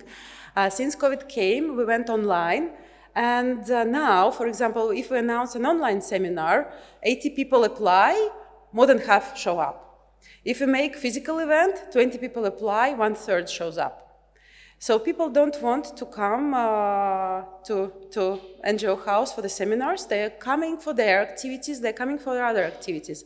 But for educational activities, everyone wants to be online. We have managed to reach the record almost 40,000 visitors per year in Riga NGO House in 2019. And we will see if we will beat this record in 2022. There are about 250 NGOs which are quite active in Riga NGO House, and 500 NGOs who are both active and who participate in the activities of NGO House. And we had some changes this year before how it was arranged. There was a structural unit under the Department for Education, Culture and Sports. Now we have been moved to Neighborhood Residence Center. It's a new structure which was established last year. So basically it hasn't changed a lot, but we have expanded our activities. Here you can see the map of Riga, and the red dot is where Riga NGO House is located. Riga is divided unofficially into 58 neighborhoods. This division appeared in 2008, and gradually this neighborhood movement started to develop. We have association of neighborhood NGOs, and basically half of this neighborhood, some have already established their own NGO, which is promoting interest of certain neighborhood. And this is quite interesting. It's quite new in Riga, and this movement of neighborhood NGOs becoming very strong, and there is a demand for additional premises. So 3 red dots, you can see we have provided spaces for NGOs in other parts of the town. So these are the buildings of the municipality, which has meeting rooms or big halls, and we gave the spaces to NGOs. So we have NGO House, red dot, and we have additional spaces now which NGOs can use. And new premises also on the other parts of the city, it means new partners. And we started to provide also equipment for the activities of NGOs which are doing outside of NGO House. These are tables, stands, and other things that they need for their activities. This is how we lived peacefully and nicely in Riga. And then someone told us, oh, there is a URBACT good practice, maybe you should apply. And we have spent exciting, initially 2.5 years, but then due to COVID, we got upgraded to 3 years cooperation together. We had amazing project, active NGOs, with brilliant partners from 5 other cities, all located near the sea. It was one of the unofficial criteria of selection of partners. And we had the aim of the project to transfer Riga good practice to other cities of Europe, starting from these 5 ones, even to a wider audience. And what we have discovered when we saw the partnership, that all these cities, they have something to offer as well. So it's not only Riga who has NGO House, so other partners had it as well. So it wasn't boring for us as Riga only to share what we're doing, but we also managed to learn a lot. And we had amazing expert, Levente, who was supervising our project, and he managed to attract another experts for us. Enormous support from URBACT Secretariat, from URBACT family, and URBACT National Point from Latvia. And this is how we did during these 3 years. We have developed the topics. We put the topics together according to the cities, and we had the aim to visit all the cities. We managed to visit Santa Pola, Dubrovnik, and Syracuse in person. And then we had Espoo and Brighton online, but it was also exciting as well because we have online sauna session in the evening with our Finnish partner, also online fish and chips, and this is the aim for us to visit the cities after the project is finished, even we're not official partners anymore. And as a result of the project, there is a pain and sweat for some of us and enjoyment for all of you. 320-page long book has been established. And this is how we are working now. We have become one of the community centers in Riga. There are also other activities. There are neighborhood associations. There is also a movement of Free Riga. And we really would like to continue this way. We want to provide more opportunities for NGOs to cooperate with municipalities. And you're welcome to Riga at any time of the year. You're welcome to visit Riga NGO House, and we will be really happy to share good practice that we have. Thank you. Dobar dan svima. I'm Petra Marchenko from Dubrovnik. And I will present to you the story of Lazareti. I've heard once that it takes a very long time for a sociologist to tell a story because we always want to set the context.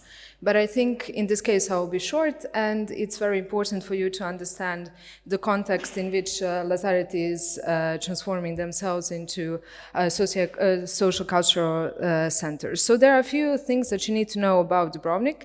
It's defined by the monoculture of tourism, of course. There is these negative trends that are actually also happening with the depopulation, aging population, seasonal employment, housing crisis, and this constant of commodification and commercialization of public spaces and common goods. But you also need to know that we have some policy deficits that we are working on. There is a certain level of resistance when it comes to participatory governance, of course. There is a high level of politicization when it comes to decision-making structures. Of course, we have fluctuating levels of dialogue between the civil and public actors, and we have this tendency of really strong financial and development orientation towards the institutional cultural sector, as well as from the pandemics, the reduced allocations for independent culture and space for civil society that is basically shrinking. In the end, it results in somewhat of a neglectment of the contemporary cultural needs of the population of Dubrovnik, which then results in low public participation in culture. Coming back to the space itself that we are talking about, Lazareti Heritage Complex was built in the 17th century, and it is part of the World Heritage Site, located some 300 meters from the old town. During the history, it was a quarantine, it was a warehouse, it was a market, military quarters, and it always had this pressure of commercialization, even from the 1911, according to some of our resources and research, up until the late 1930s. But since the 1980s and onwards, it was a place for independent culture, arts, and youth. But in the 1990s, the real genesis of Lazareti as a place for arts and culture can be noted from the 1989, when the art workshop Lazareti started transforming it into an independent cultural center. It was formalized at the beginning of 2000s, when the art workshop Lazareti came with a proposal to the city of Dubrovnik of transforming it into a cultural, arts, and educational center. So you had NGOs working there, artists working there, and what was supposed to be a local art school working there. They call it Project Quarantine. It was supposed to bring in the funds from the World Monuments Funds, because what you need to know is that Lazareti complex was heavily damaged after the Homeland War. City of Dubrovnik then signed a 25-year contract with Art Workshop Lazareti. This was the first example of public-civil partnership that was in such a long term, so it's lasting up until 2025.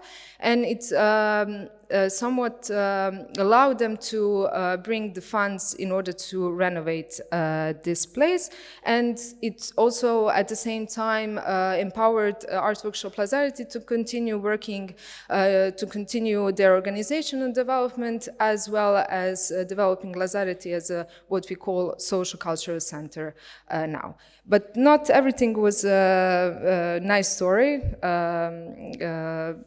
Because during the 2000s, there was this trend of Dubrovnik becoming a mass tourism destination. Then in the local discourse, the public authorities and the public itself started to ask a question whether this such a valuable space in Dubrovnik should be given to the NGOs if they are wasting the valuable site, how we can make more money from this place.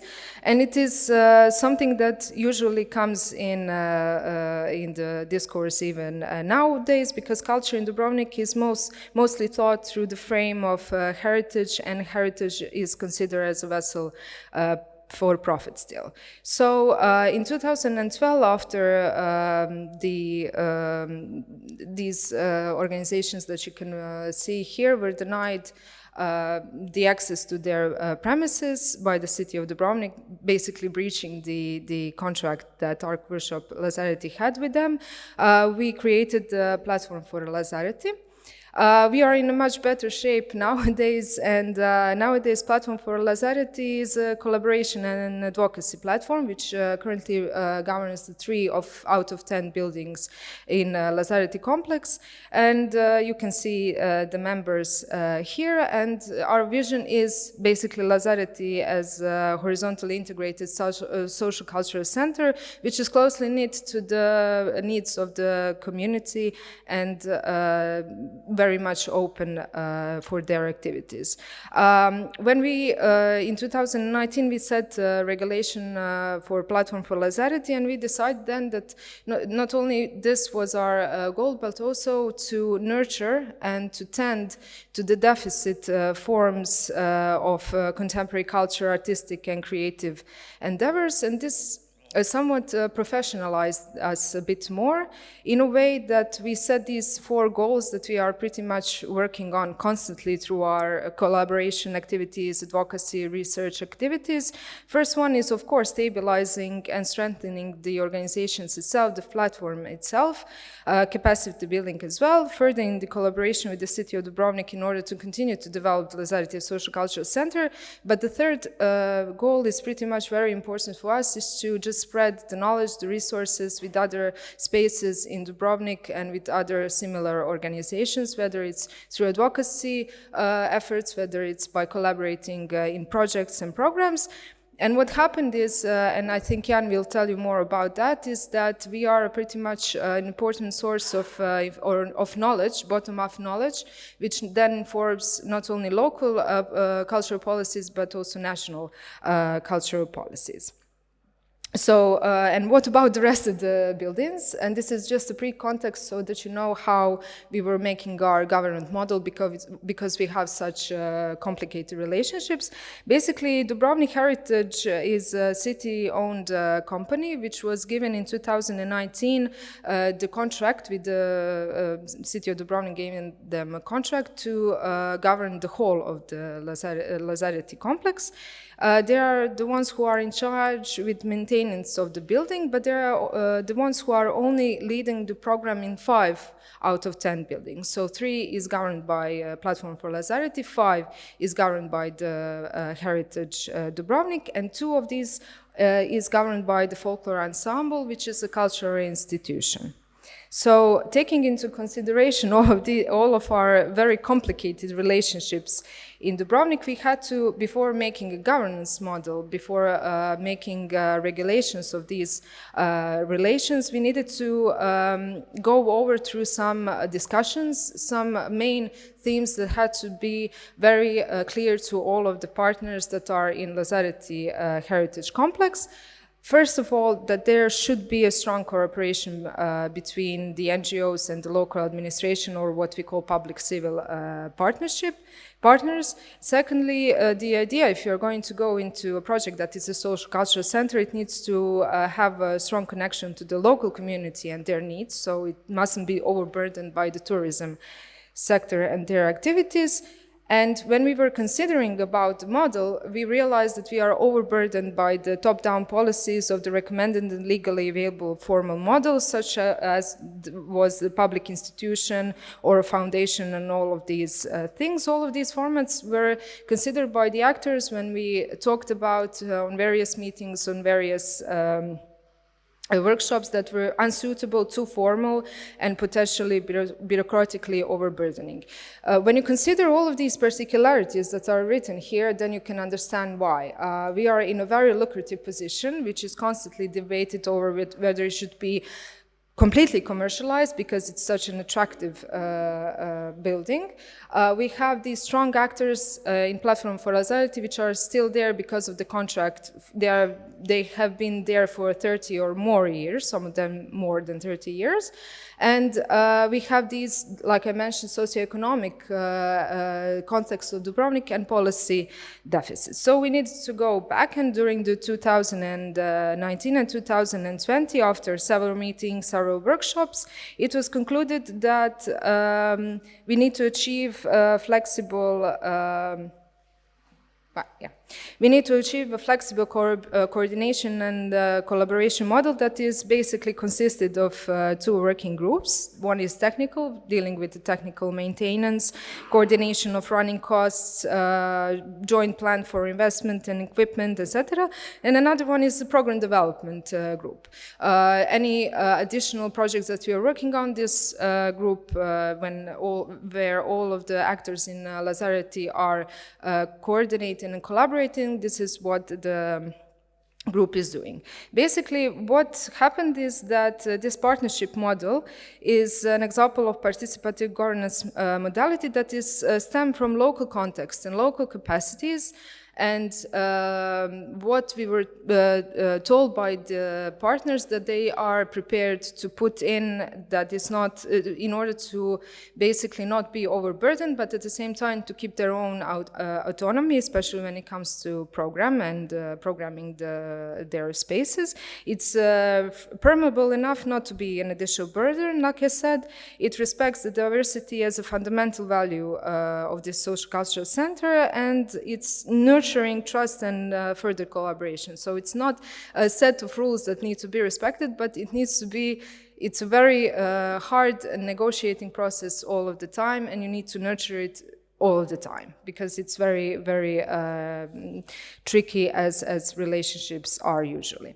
So what we wanted to just emphasize here, maybe it will be of a use when you're considering civic spaces and how to govern and how to program them, is that long-term lease contracts are a great thing to have, whether it's 5 years, 10 years, or 25 years in our case, which we are very aware that it won't probably happen ever again in Dubrovnik after this one in 2025 expires, but it helped Art Workshop Lazareti to stabilize their work, to basically further develop their own, the idea of Lazareti as a social cultural center. But it was a good basis for establishing a platform for Lazareti and to give support to other organizations, civil initiatives that needed the resources that we have, that we can provide for them. Platform for Lazareti regulations, like I said, was a very big step in professionalization, professionalization of our main goal, of our advocacy goal. It not only allowed us to accept additional NGOs with their activities through a set of criteria, but also to become somewhat of a research center, if you will, which informs then the local, national cultural context, because, like I said, there are very big policy deficits and the way that these policies are being made.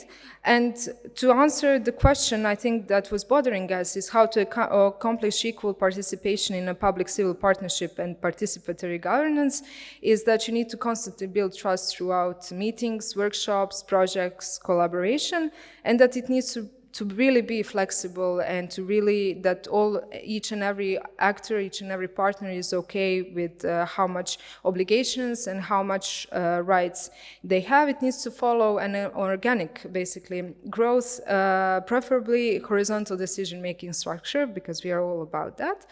And while we were preparing for this panel, we asked very crucial question is why is it important to have such civic spaces? And I was just thinking about everything that happened in the last 30 plus years in Dubrovnik. Like I said, we are more oriented as not developing as an urban center or urban city, but as a destination. And there is less and less space for citizens to be in some way to create or to participate in contemporary cultural projects, activities. So this is something that Lazareti is pretty much especially Platform for Lazareti, very much proud of, is securing this space, giving them it to the not only artists but to the citizens, cultural workers, in order to basically have a space that is based on the premises of solidarity, dialogue, inclusion, cultural participation, and all these things, in order to basically spread this idea of that participatory is really needed, especially when you consider all the changes that are happening now in Europe and the world, that needs to be imperative in all spheres of social life and decision-making. And we are basically recognizing that culture and arts, even though they are probably not valued enough, especially in the case of Dubrovnik, where they are supposed to be,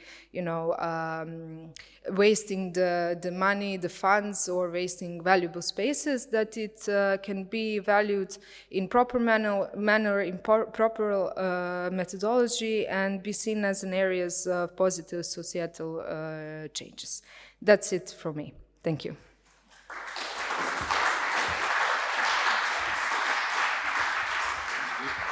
Hi everyone, my name is Jan Franjul. I'm from Pula. I'm from Rojc. I work at the Rojc Associations Alliance as a part of the executive team.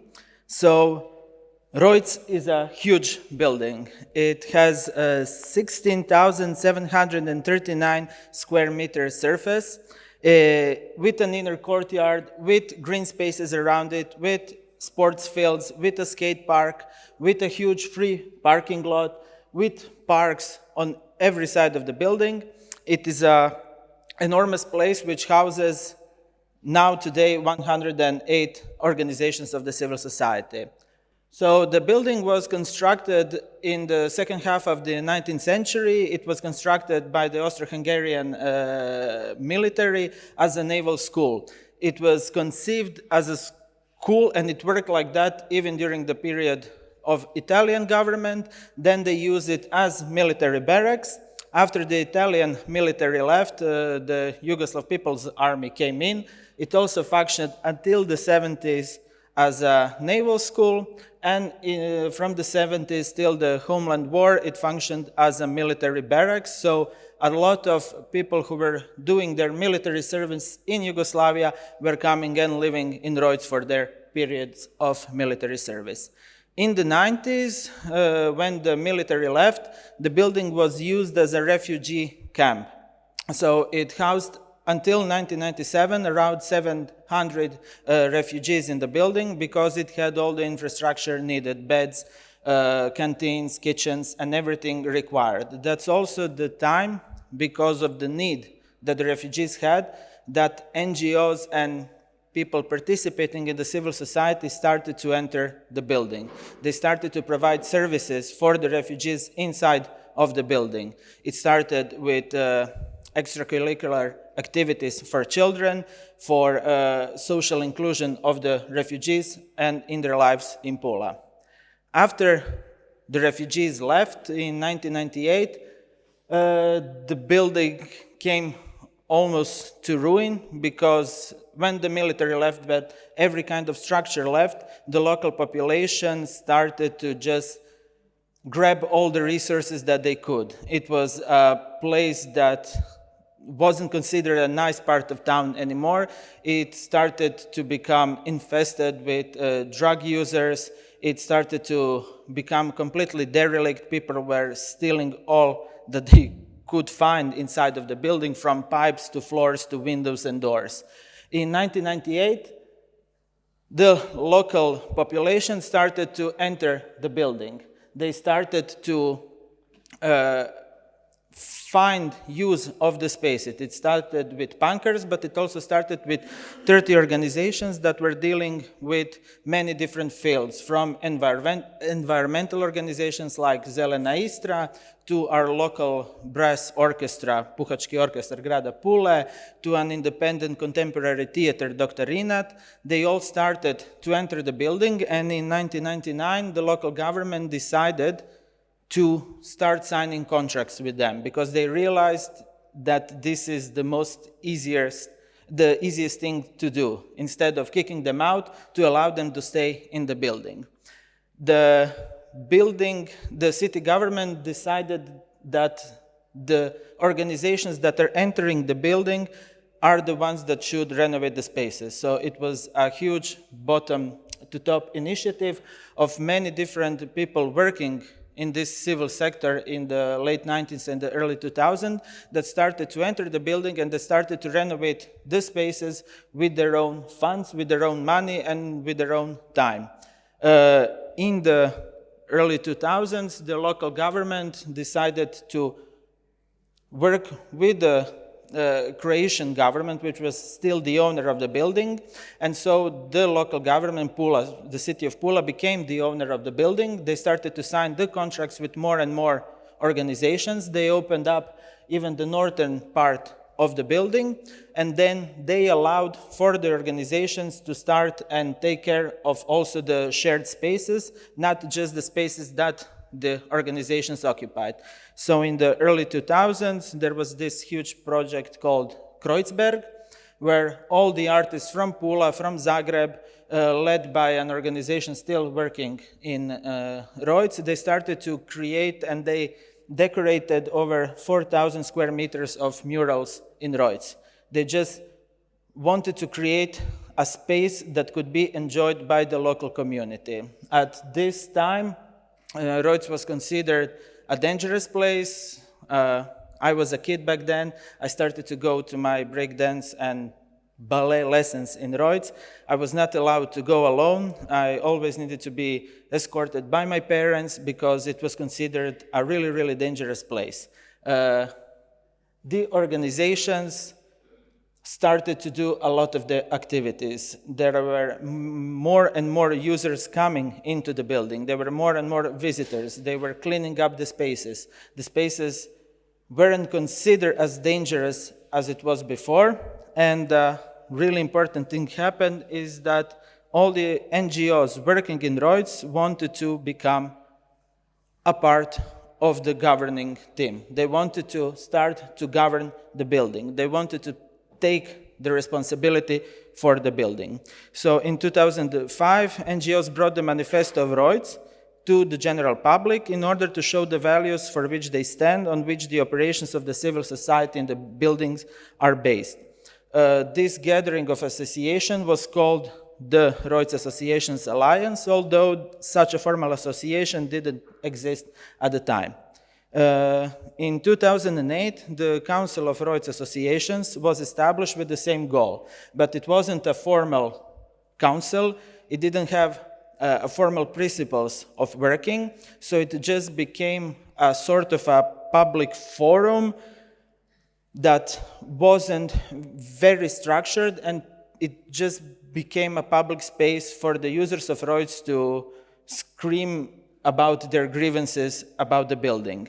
Since the communication inside of the building and the communication with the representative of the city of Pula was non-existent, basically, the organizations decided to form a bigger, it was actually called the Big Council of Roads Associations, which then invited official representatives of organizations in Roads, which would then choose the representatives who would then talk to the local city government.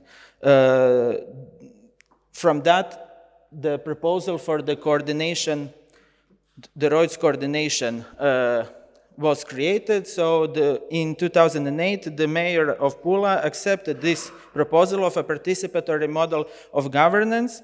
And on March 25th in 2008, the Roads coordination was formed. Roads coordination, we call it the coordination, is a joint management body, but is only an advisory body, which consists of 3 members from roads associations and 3 members from the local government. It always needs to, one member of from the city government always needs to be the head of the department which controls and under whose preview roads come. So it is the head of the Department of Culture and the Development of the Civil Society, and the president of the Roads Coordination, it's always a member from the Roads Associations Alliance. Dissatisfied with this established cooperation with the local government, because the local government just didn't participate in the work of the coordination. In 2008, there was a big protest organized and a press conference in which it was pointed out that the associations from roads wanted to take responsibility for the management of roads, but the city of Pula systematically prevented them from doing so. In 2011, this led to the establishment of the Roads Associations Alliance. After all this media pressure on the local government, the coordination got some sort of a power. It became completely recognized and completely functional. It started to think about the plans for improvement of the model, for the improvement of the participatory governance in roads. It started to take care of the maintenance of the building. It started to become a part of the planning of the maintenance of the building. The maintenance is paid for by the local city government, but in a really untransparent way. So the city of Pula owns a company called Castrum, which is being paid by the city government to do the maintenance of roads. There is no transparent way to see where this money is going. It's around 200,000 euro each year, which is used for the employment of the cleaning staff and the janitors. We only have one cleaning lady for the entire building, which is crazy because she's not able to do anything. So Roads Associations Alliance, when it formed, decided to take upon itself this need of advocacy, like Petra mentioned, and to engage the local government in the working and in the governing of the building. It also decided to stop looking only at the building as a physical space and to start considering the networking of associations in a program capacity, to ensure that all of these different associations working in roads participate and create programs together. Roads Associations Alliance is also the organization that runs the only public spaces in roads. There are 3 public spaces now, which were renovated through European Social Fund projects. We have the info point at the entrance of the building, which is always, there is always somebody who is a part of the Roads Associations Alliance team, who welcomes people, who knows about the building, who tries to explain it. It became a meeting point both for the visitors and from the people of roads. We have the living room, which is a place used for basically everything, from seminars to exhibitions to concerts, which are organized both by the Roads Associations Alliance and the organizations working in roads, but also organizations coming to roads. And most recent place, it's the workshop Regepeto, which is a workshop where people are coming to fix, to reuse, to recycle, to upcycle their objects with the help of our employee of Marco. He is the Meister in the workshop, and he leads the workshops which would then allow for the local community to learn about sustainability. Another important part of the work that the Roads Associations Alliance does is our media presence. It's Radio Roads. It started as an internet radio. It started as a project, a program, a 2 days marathon of programming on an FM frequency, a temporary FM frequency.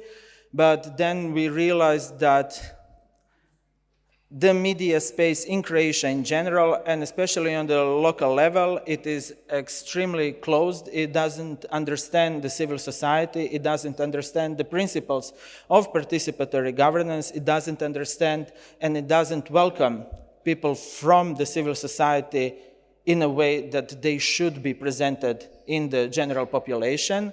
And so we started to work on that. 2 years ago, but we started last year, we became the first community radio from the civil society that got a 10-year FM concession.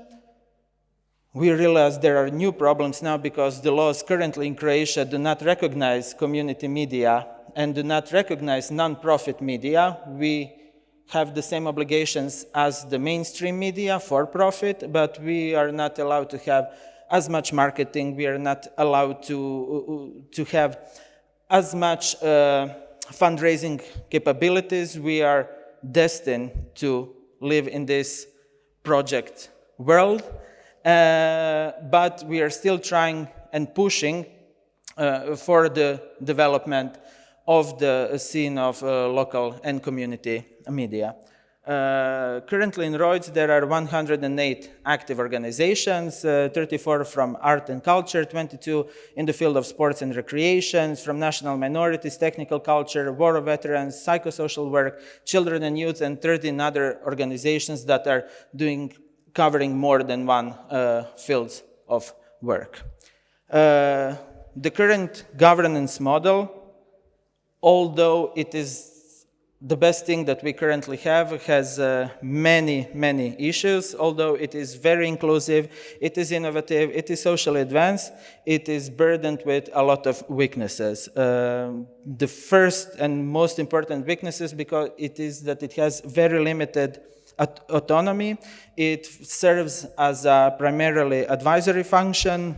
Because all of the decisions it makes, it must be made with the consent of the city department in charge of roads, currently the Department of Culture and the Advancement of the Civil Society. All of the members of the coordination are volunteers. The coordination constantly has to deal with current issues, with fixing current problems, working on an ad hoc basis, instead of thinking about the development, thinking about and dealing with planning for future. All of the decisions have to go through a very complicated, bureaucratic, slow and inflexible procedure because it needs to be communicated with 3 different people only for the decision to become public. There is no clear share of responsibilities. Nobody knows what are the things that the city government should do, or what are the things that the Roads Associations Alliance should do. And Roads Alliance is the only organization dealing with the development, thinking about the future, while constantly being undercapacitated in both financially and in terms of personnel and human resources. That is why, as a part of our project Gradimo Roads, Building Roads, a big process of creating a new model of participatory governance was started. It was a long participatory process which involved doing interviews with representatives of all organizations housed in Roads, which dealt with doing research in Pula, which led to really interesting findings that from the time when Rojc was considered a drug-infested, dangerous place, in 2019, 90.8% of people from Pula have heard of Rojc, 90.2% of people from Pula have been to Rojc. 2/3 of citizens think that this is an extremely necessary and positive thing to happen in Pula. 64% of the people in Pula understand that the owner and the management is done by the city government, but they feel that that should be changed. They recognize it as a place of sport, recreation, and cultural activities. Out of this process, then through the participatory process, we got this new plan of governance created, which calls for the founding of a public institution, of a mixed public institution with 2 founders. One founder would be the Rojc Associations Alliance, and the second founder, the local government of Pula.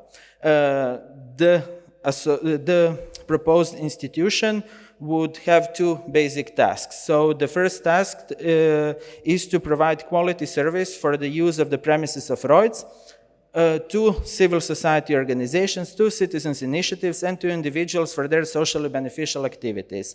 The second one is to provide development projects that will improve the diversity and sustainability of the overall capacities and resources of Rojc for the purpose of achieving its basic mission.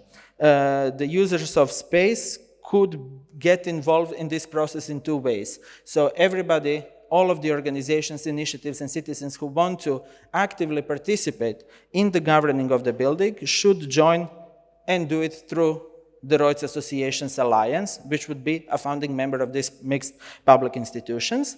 And all the other who are interested in participating in the program and interested in thinking about the big picture development of the building can do it and are obligated to do it through the forum, which is a forum of representatives from all the associations of Rojc. The new model of governance was presented in 28th of January in 2021. It was accepted by the coordination, it was accepted by the Department of Culture and the Development of Civil Society, and we were told that it's gonna enter the procedure. It started to enter the procedure of finding the ministry, which would be the ministry to which we applied for the founding of the public institution, but we were promised that it was going to happen in 2022. We are now at the end of 2022. There is still no movement, so the political turmoil in Pula caused by a change in the city government has called into question the establishment of this institution. It has completely derailed the work of the coordination. Since the elections last year, the coordination hasn't had a president, hasn't had permanent members, so everything that has been done from 2008 until now has fallen into question. New people in power in the city of Pula do not understand and know the processes of participatory governance and public and civil partnerships, which makes the work of both the Rojc Associations Alliance, the coordination, and all the associations and users of Rojc very difficult.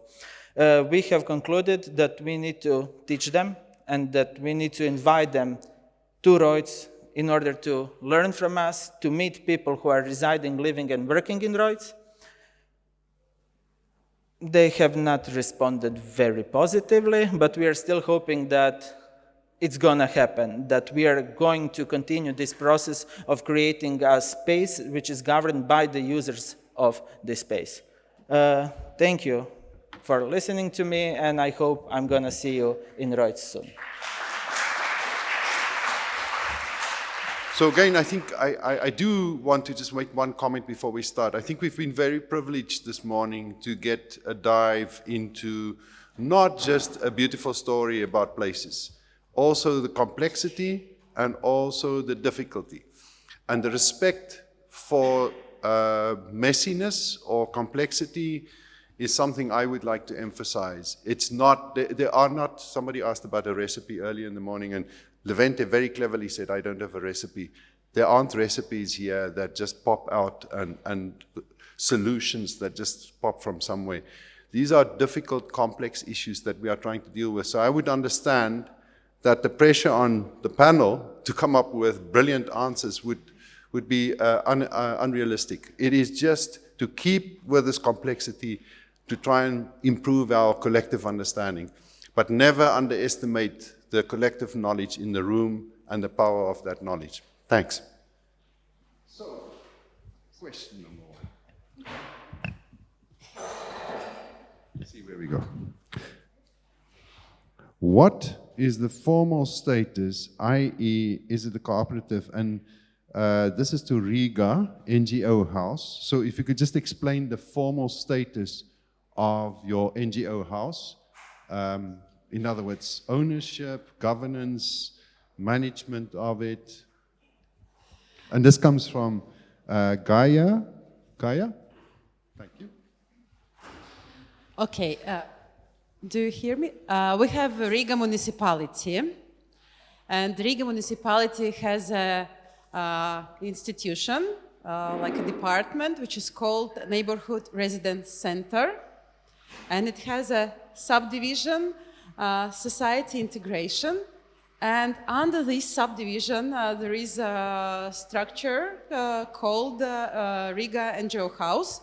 There is an official name, which is quite long, and I will not burden you with the translation.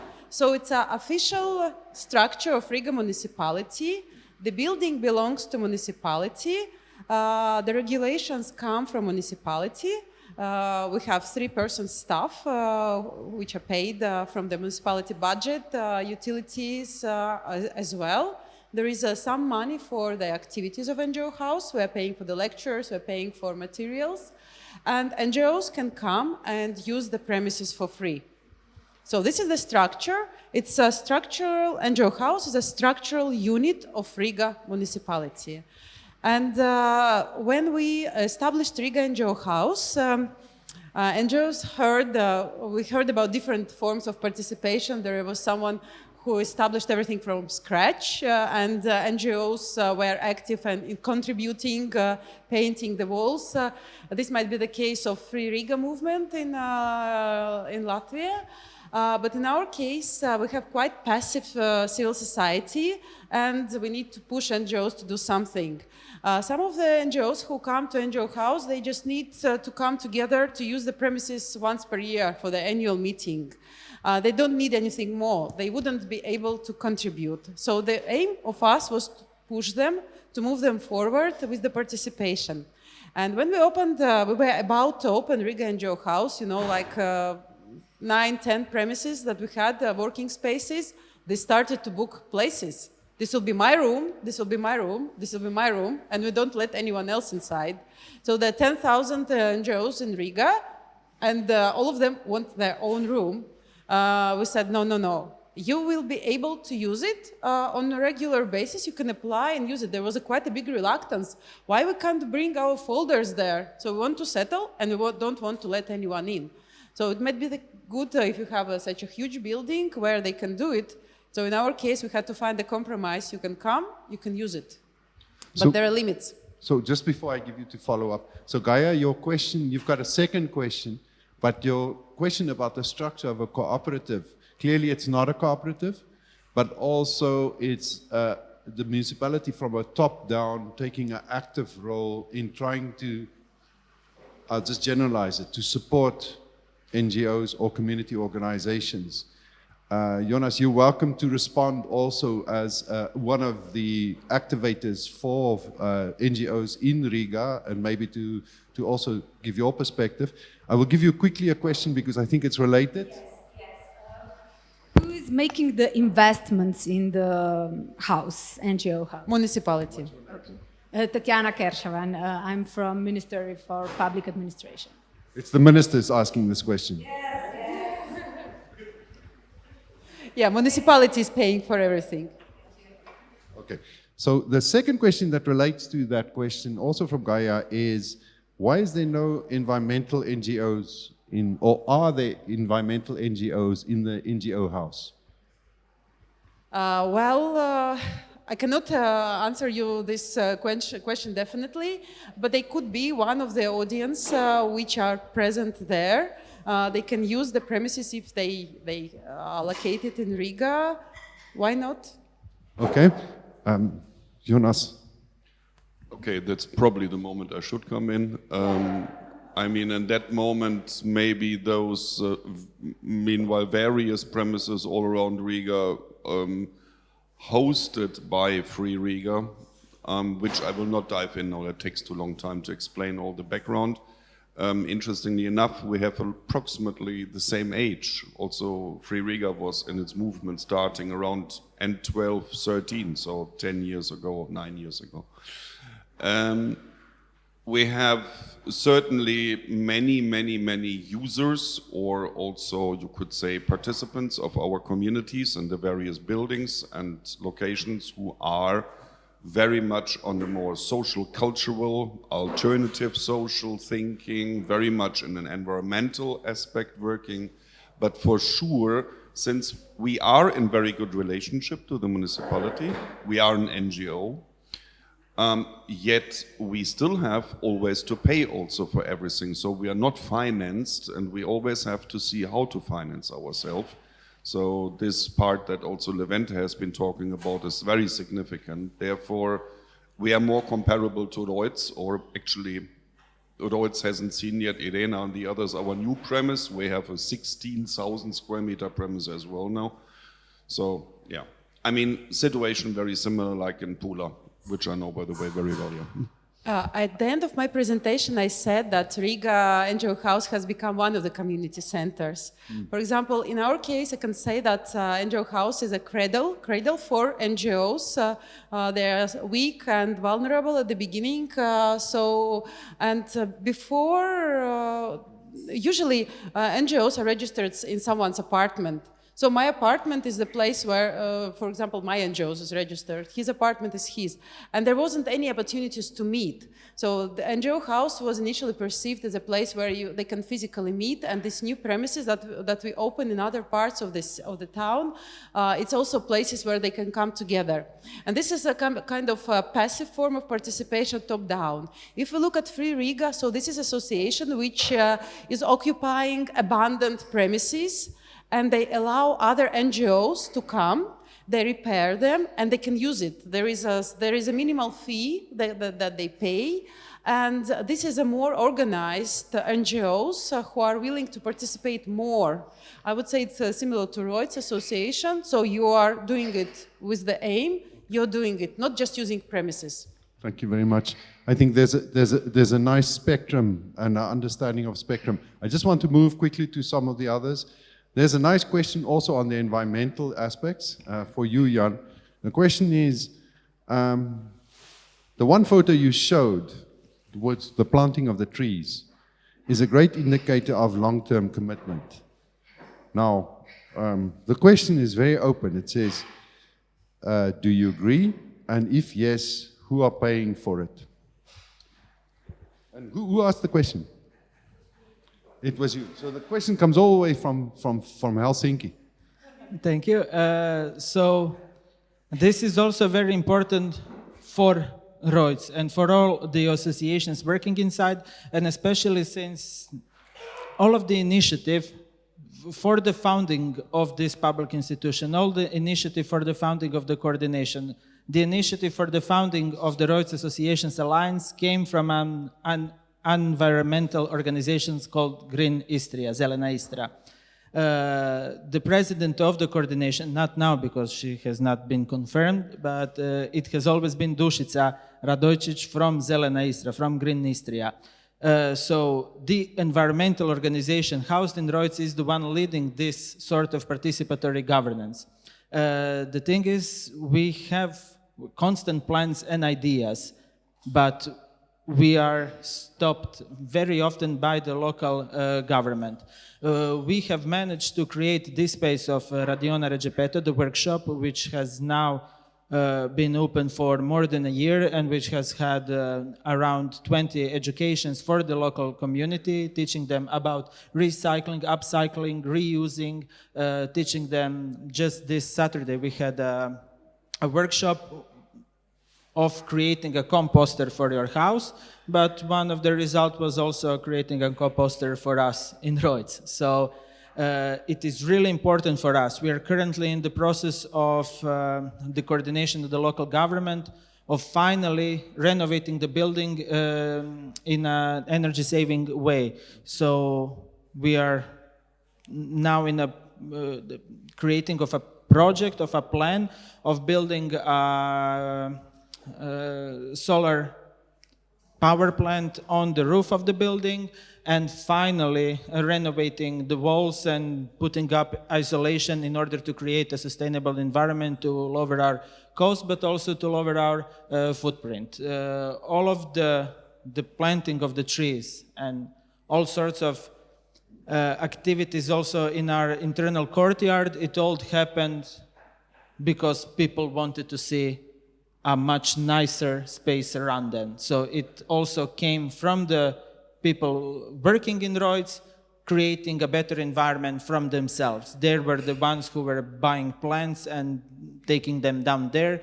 We have 2 scouts organizations working in Rhodes, and they are the ones that are always leading by example of actually cleaning, planting, and taking care of everything.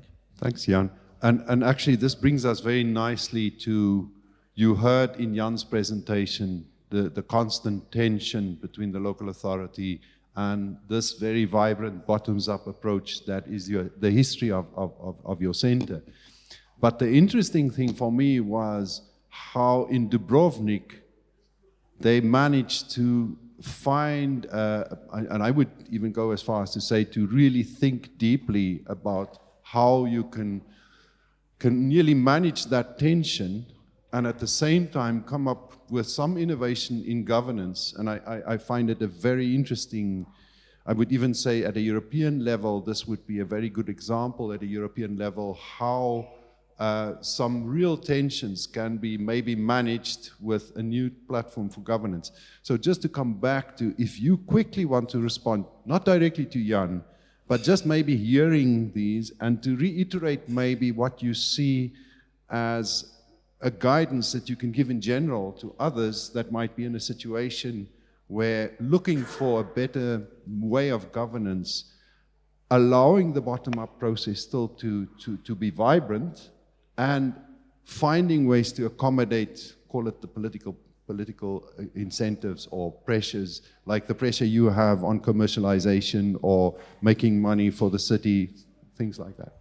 Well, the thing is with Dubrovnik, we've been a part, not me personally, but our organization is a part of numerous numbers of strategies, action plans that were afterwards put into someone's drawer and were never, because they never put into action, because they were really something that people were not aware that it brings so much obligation.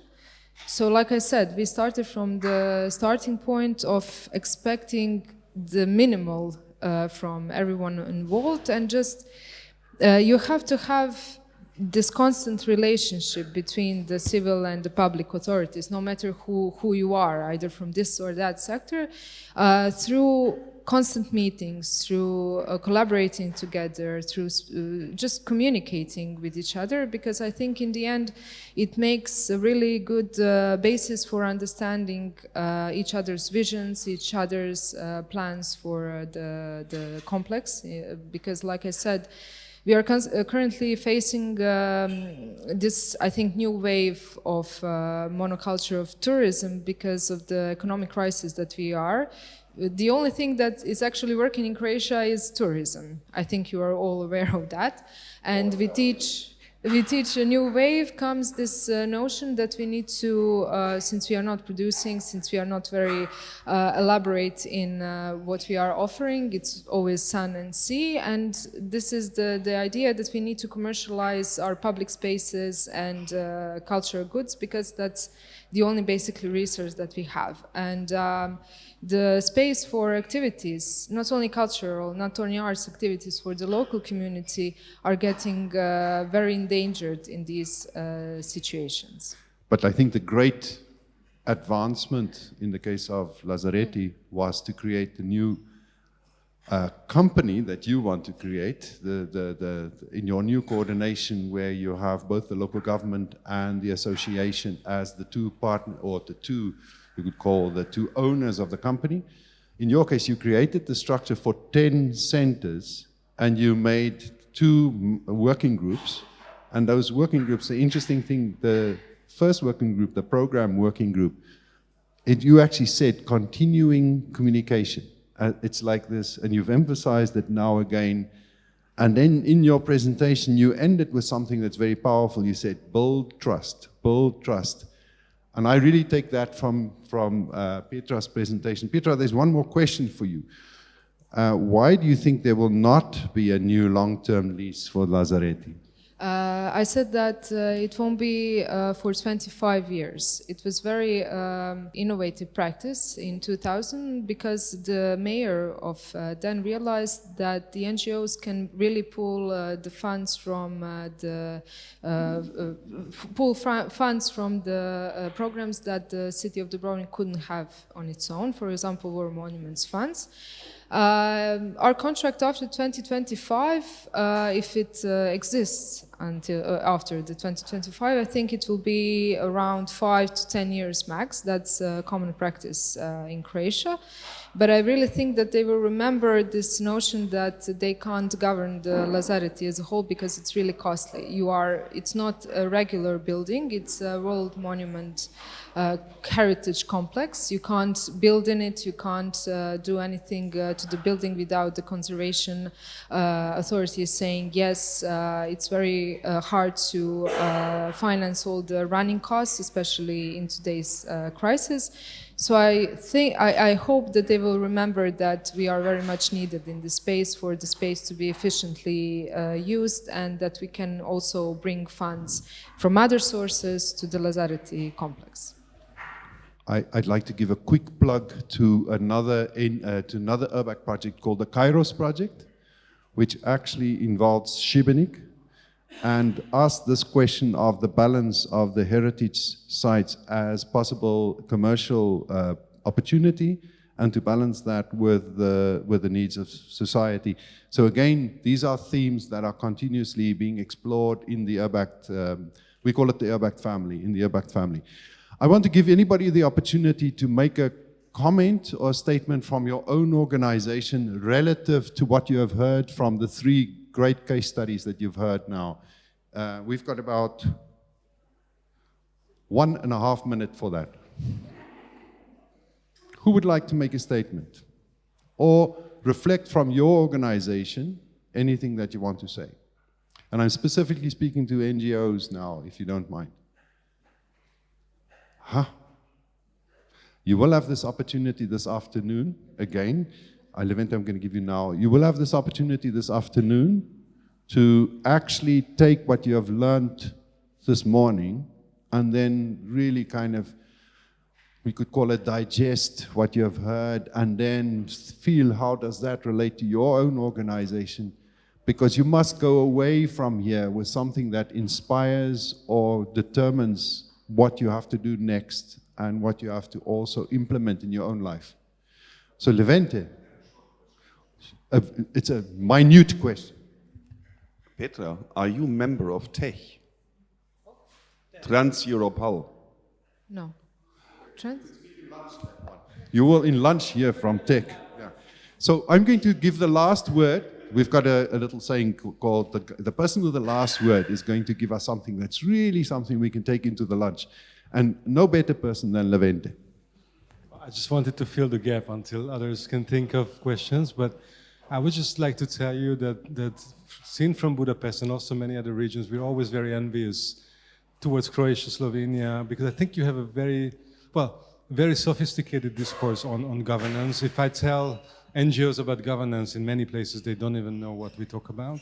And I think also it's coming from a tradition of self-organization that is a huge asset to build on. And I think I just encourage everyone. I think we can learn a lot from this region in this respect. And again, I'm very envious, and we learn a lot. This whole discourse, I think it teaches us a lot about not taking power, but sharing power, and developing very sophisticated, detailed models for sharing power. May I give you one small little sedge? In other words, I'm going somewhere outside of what we talked about. Who have heard of Mastodon? Can you put up your hands? So if you have heard of Mastodon, it means you are well aware of the crisis we have in Twitter. So who uses Twitter? Can you put up your hands? Okay. Not anymore. Some people are now moving to Mastodon. And the reason is because this billionaire decided he's taking over Twitter, and he's just imposing what he thinks on Twitter. And Twitter used to be, and he actually acknowledges it's a public square for ideas. And so he's now wanting to over-influence the square. And so people are trying to say, now, what do we do? Because we don't want to go with this guy. And Mastodon is structured very much like NGOs are structured. Very much like your examples is Mastodon just online and instead of houses, it's servers. So in each country, there's a server, or there's people who say, okay, we're going to put money together for a server, and then they link all the servers, and they are creating a platform to rival Twitter, which is a very powerful financial thing. I just want to leave you with that, and that has happened literally in a month. It's happening, the transformation is unbelievable, how people are leaving Twitter, going to Mastodon. And it just shows how important what we do at the NGO level is for our societies. And I just wanted to give you that example. All the guys.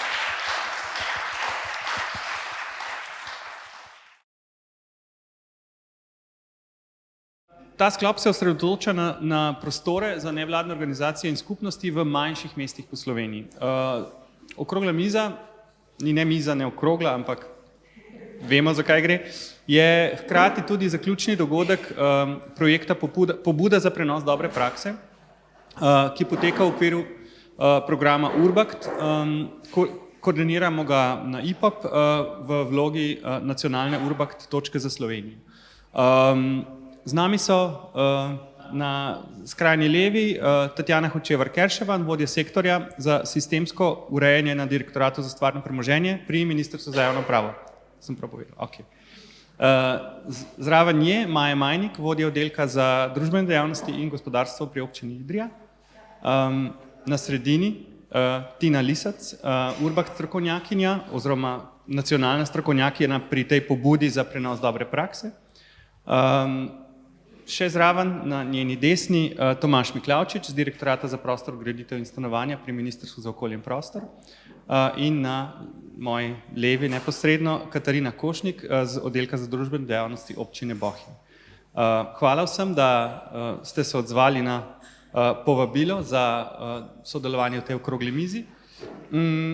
Zdaj, bistvo, bi rekel, te okrogle mize je poudariti razliko med mogoče velikimi mesti, ki so bili v dopoldanskem delu bolj v ospredju, ali pa vsaj prakse iz malo večjih mest in velikih mest, in bi rekel izkušnjami manjših mest. Seveda zlasti zaradi tega, ker so v Sloveniji manjša mesta prevladujoča, in seveda poudariti tudi razliko z vidika sodelovanja med nevladnimi organizacijami oziroma civilno družbo in občinami. Tako, če bi jaz, bi rekel, s svojimi besedami malo skušal to razliko najprej nastaviti, pa bom potem prosil seveda tudi goste, če bojo, bi rekel, me demantirali, če bom kaj narobe povedal, ampak medtem, ko je v večjih mestih pač pogosto težava pomanjkanje dostopnih prostorov za organizacije civilne družbe, v manjših mestih večkrat težava neka kritična masa aktivne civilne družbe. In to je pravzaprav nek izziv, ki ga je treba drugače naslavljati, kot pač samo z nudenjem prostorov, in o tem pravzaprav je tudi potekala, to je bilo ena od izkušenj, ki se je skozi to pobudo za prenos dobre prakse širila po Sloveniji. Zdaj, mogoče bom začel kar z občino Idrija, ki je bila na nek način ključni člen v tej pobudi, Maja Majnik. Vprašanje za vas, kako pač občina nekako sodeluje z nevladnimi organizacijami, kako jih vključuje pri, ne vem, izvajanju storitev, naslavljanju nekih družbenih izzivov v občini, in pač kako te izzive nekako sodelovanja rešujete, no? Torej, lokalna skupnost, kot je Idrija, ki je zelo majhna, 12.000 prebivalcev, 1 uro oddaljenosti od Idrije, sabo prinaša za občino enake izzive, kot so značilni za malega človeka. Torej, majhno mesto se sooča s podobnimi izzivi kot mali človek. Daleč je od centrov moči, ima slabše razvito socialno mrežo, je bolj izoliran in težje zadovoljuje svoje potrebe. Nevladne organizacije so pri reševanju teh izzivov oziroma težav in problemov izjemno pomembne. Vsaj Idrija se tega zaveda. Ne glede na majhnost mesta, v Idriji deluje primerljivo število nevladnih organizacij, kot sem videla, da jih deluje v Puli. Imamo zelo veliko športnih društev, šport je zelo razvit, občina podpira množičnost športa, z razpisom namenjamo precejšnja sredstva temu, da se prav vsak otrok lahko vključi v šport, in sploh ne stremimo k temu, da bi nagrajevali tekmovalni šport, vrhunske dosežke. Želimo, da vsak najde pač neko svojo varianto za gibanje. Veliko vlagamo v športna društva. Vlagamo tudi v kulturna društva, prav tako v veteranske organizacije, v socialna društva, še poseben pomen pa imajo mladinske politike. Torej, že kar precej časa je preteklo, kar je občina ponudila en kar precejšen kompleks, sicer zelo star, primerljiv s tistimi kasarnami v Puli, pač toliko manjši glede na velikost mesta, kjer je bil včasih samostan, pa potem dijaški dom, potem se je izpraznil, in to precejšno stavbo je ponudila mladinskim društvom. Vlak so potegnila naprej 3 društva, Taborniki, Klub idrijskih študentov in ID 2020. Ta 3 mladinska društva so ustanovila Zvezo mladinskih društev, Mladinski center Idrija. Prevzeli so odgovorno, so prevzeli v upravljanje celoten kompleks. Občina jim namenja, ker so društvo z statusom javnega pomena, posebnega javnega pomena, v proračunu določena sredstva, 15.000 evrov za plače, sredstva za pokrivanje materialnih stroškov in sredstva za investicijsko vzdrževanje, lahko pa se prijavljajo tudi na razpis za mladinske projekte. In ti mladi so začeli delati in ustvarjati delovna mesta. Sedaj je v mladinskem centru 6 delovnih mest, ki se financirajo pretežno iz projektnih virov. Društvo ID 2020 pa je ustanovilo tudi zasebni zavod ID 2020, kjer je tudi nekaj delovnih mest ustvarjenih, ukvarjajo pa se z dediščino, trženjem, promocijo kulturne dediščine, kajti tudi Idrija je World Heritage Site, torej živo srebro je vpisano na UNESCO seznam. Skrbi nas to, da precejšnje število ljudi kljub vsemu ni vključeno v nevladne organizacije. in želimo iskati poti, kako tem ljudem ponovno vzbuditi željo po druženju, premagovati njihovo izoliranost in osamljenost, kako bi zopet okrepili družbeno tkivo v mestu, ki ima rudarsko dediščino, in tovarištvo in solidarnost sta esenca naše preteklosti. Po nekaj desetletjih neoliberalnega gospodarstva, ki je seveda v Idriji zelo uspešno, je solidarnost in tovarištvo izpuhtela. Celo avstro-ogrske oblasti, ki so si lastile rudnik, so v Idriji pustile močne pečate. Najstarejšo gledališko stavbo na Slovenskem, najstarejšo realko v slovenskem jeziku in podobno, ne? V zadnjih desetletjih nismo uspeli postaviti s pomočjo našega uspešnega gospodarstva nič primerljivega, ne? Obračamo se na ljudi, na posameznike, na mestnem trgu, mislim, vključili smo se v URBACTove mreže. Najprej v projekt City Center Doktor, to je bila prva URBACTova mreža. Njen namen je bil proučevati možnosti za oživljanje mestnega jedra, ki tako kot povsod, mislim, je izumiral, je bil mrtev. Potem smo se vključili v drugo URBACTovo mrežo, Regrow City. To so vse mreže, ki združujejo manjša mesta s podobnimi težavami. Problem manjših mest v Evropi je usihanje, odlivanje kadrov, ljudi v bližnje močnejše centre. In smo se učili, ne? Uporabili smo URBACTovo metodo in se učili, in podobno kot so v mestu Altena v Nemčiji uredili skupnostni center, smo ga uredili tudi v Idriji na najlepši lokaciji, najlepši prostor, ki so si ga seveda privatna podjetja želela odkupiti od občine, da bi noter naredili dobro delujočo lekarno, ne? No, smo se malo postavili in smo rekli, da to mora biti, ostati javno, da mora ostati za ljudi. Potem smo se vključili še v Lasov projekt in dobili nekaj sredstev, da smo prostor opremili in da smo zaposlili koordinatorja. Na to je prišel pa COVID.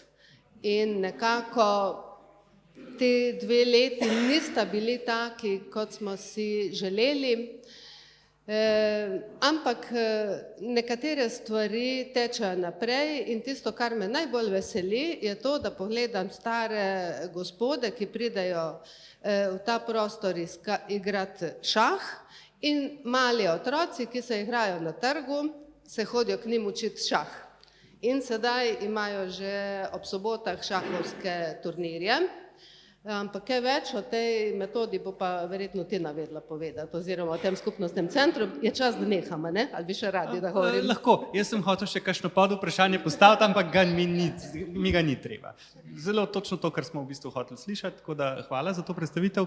Tina, tudi ti prihajaš iz Idrije, so sodelovala v vseh teh projektih pravzaprav, vendar danes je pravzaprav tvoja vloga drugačna, v bistvu, ker si predvsem imela to možnost prenašati kot strokovnjakinja prakso Idrije v druge občine po Sloveniji. Zakaj gre, kaj je pobuda za prenos dobre prakse, ne? Kako poteka prenos dobre prakse, pod kakšnimi pogoji je lahko uspešen, recimo? No, jaz bom začela malo na začetku, tam, ko je pač Maja približno zaključila.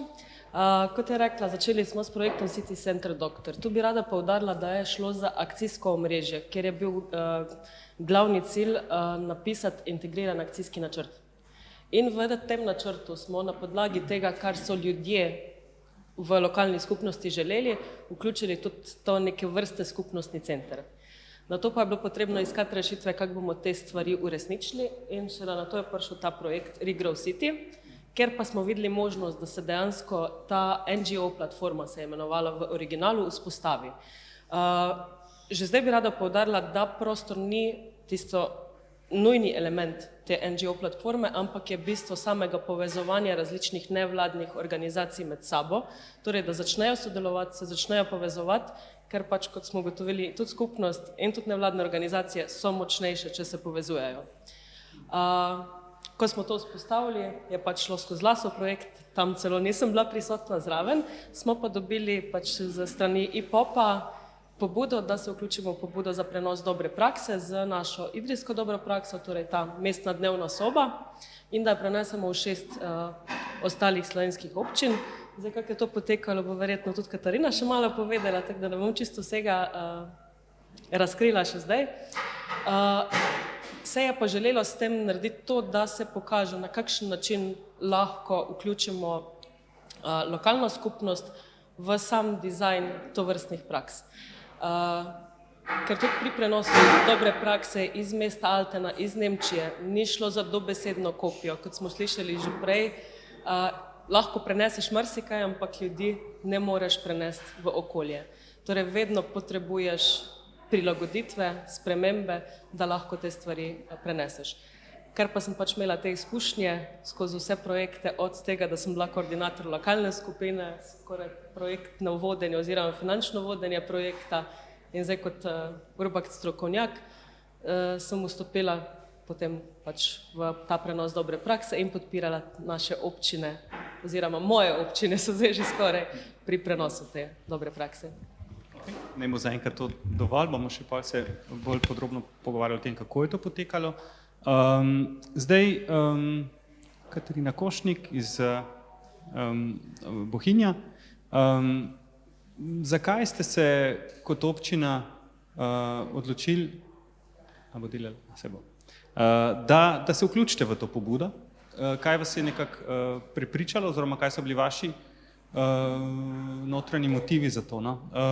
In pol seveda tudi na nadaljevanju, kaj ste pravzaprav v okviru tega počeli? V redu, bom probala povedati tiste stvari, ki se meni zdijo pomembne, pa boste pa že kaj vprašali, če vas bo še kaj zanimalo. Mogoče najprej, zakaj? Mogoče s ciljem, da bi tudi v Bohinju imeli en tak center kot v Rigi, seveda prilagojen našim razmeram. Predpostavke naše pa moram vseeno malo opisati, ker mi pa smo tista periferija, kot se reče zares. Imamo vasi, ko ni subvencioniranega šolskega prevoza, nimajo niti javnega prevoza do prve trgovine, nimamo centra za socialno delo, upravne enote, nimamo zavoda za zaposlovanje, imamo trgovino, 2 trgovine, banko in občino Bohinj. In to je to. Smo izrazito turistična občina, tako da se tudi srečujemo z vsemi temi negativnimi posledicami. Stanovanja se prodajajo turistom, se spreminjajo apartmaje, kar pomeni ob praznikih in vikendih super hrupno, preostali del leta pa mrtve ulice. Imamo zelo bogato življenje nevladnih organizacij, ogromno društev, športnih, kulturnih. Eden od razlogov, da smo se pa priključili, je to, da se življenje spreminja. Mi pač nimamo nekega višje izobraževalnega sistema v Bohinju, to pomeni, da pač mladino izgubimo tam pri 15, 14, 15 letih in jih dobimo nazaj tam 28, 29, 30, odvisno koliko so pridni potem naprej na univerzah. In pridejo nazaj izgubljeni, želijo se nazaj vključiti v življenje in ne bodo se pač takrat vključili v neka izdelane, zaprte društva, to se pravi neko izdelano društveno življenje. Prav tako imamo starejše, ki se ne želijo več oblagirati z nekimi rednimi društvenimi obveznostmi, ampak si samo želijo nekih prostočasnih dejavnosti, nekega prostora za druženje, kaj novega se naučiti, mogoče kakšno novo družbo spoznati, kakorkoli. Imamo neke marginalne skupine, ki jih si tako težko privabiš v neke organizirane društvene dejavnosti. In pa seveda splošno prebivalstvo, ki tudi ni več tako frej popoldan, kot je bil včasih, glede na to, da pač v službe tudi precej ven iz Bohinja hodimo, da prihajajo 5, 6 domov, da imajo družine, obveznosti, da si mogoče želijo samo enkrat na teden mogoče kaj mnogo naučiti. Tako da to so bili v bistvu eni ključnih razlogov, da smo se vključili. Je bil pa za nas, čeprav pač v okviru tega projekta ne, ampak za nas pa res ključnega pomena en fizičen prostor.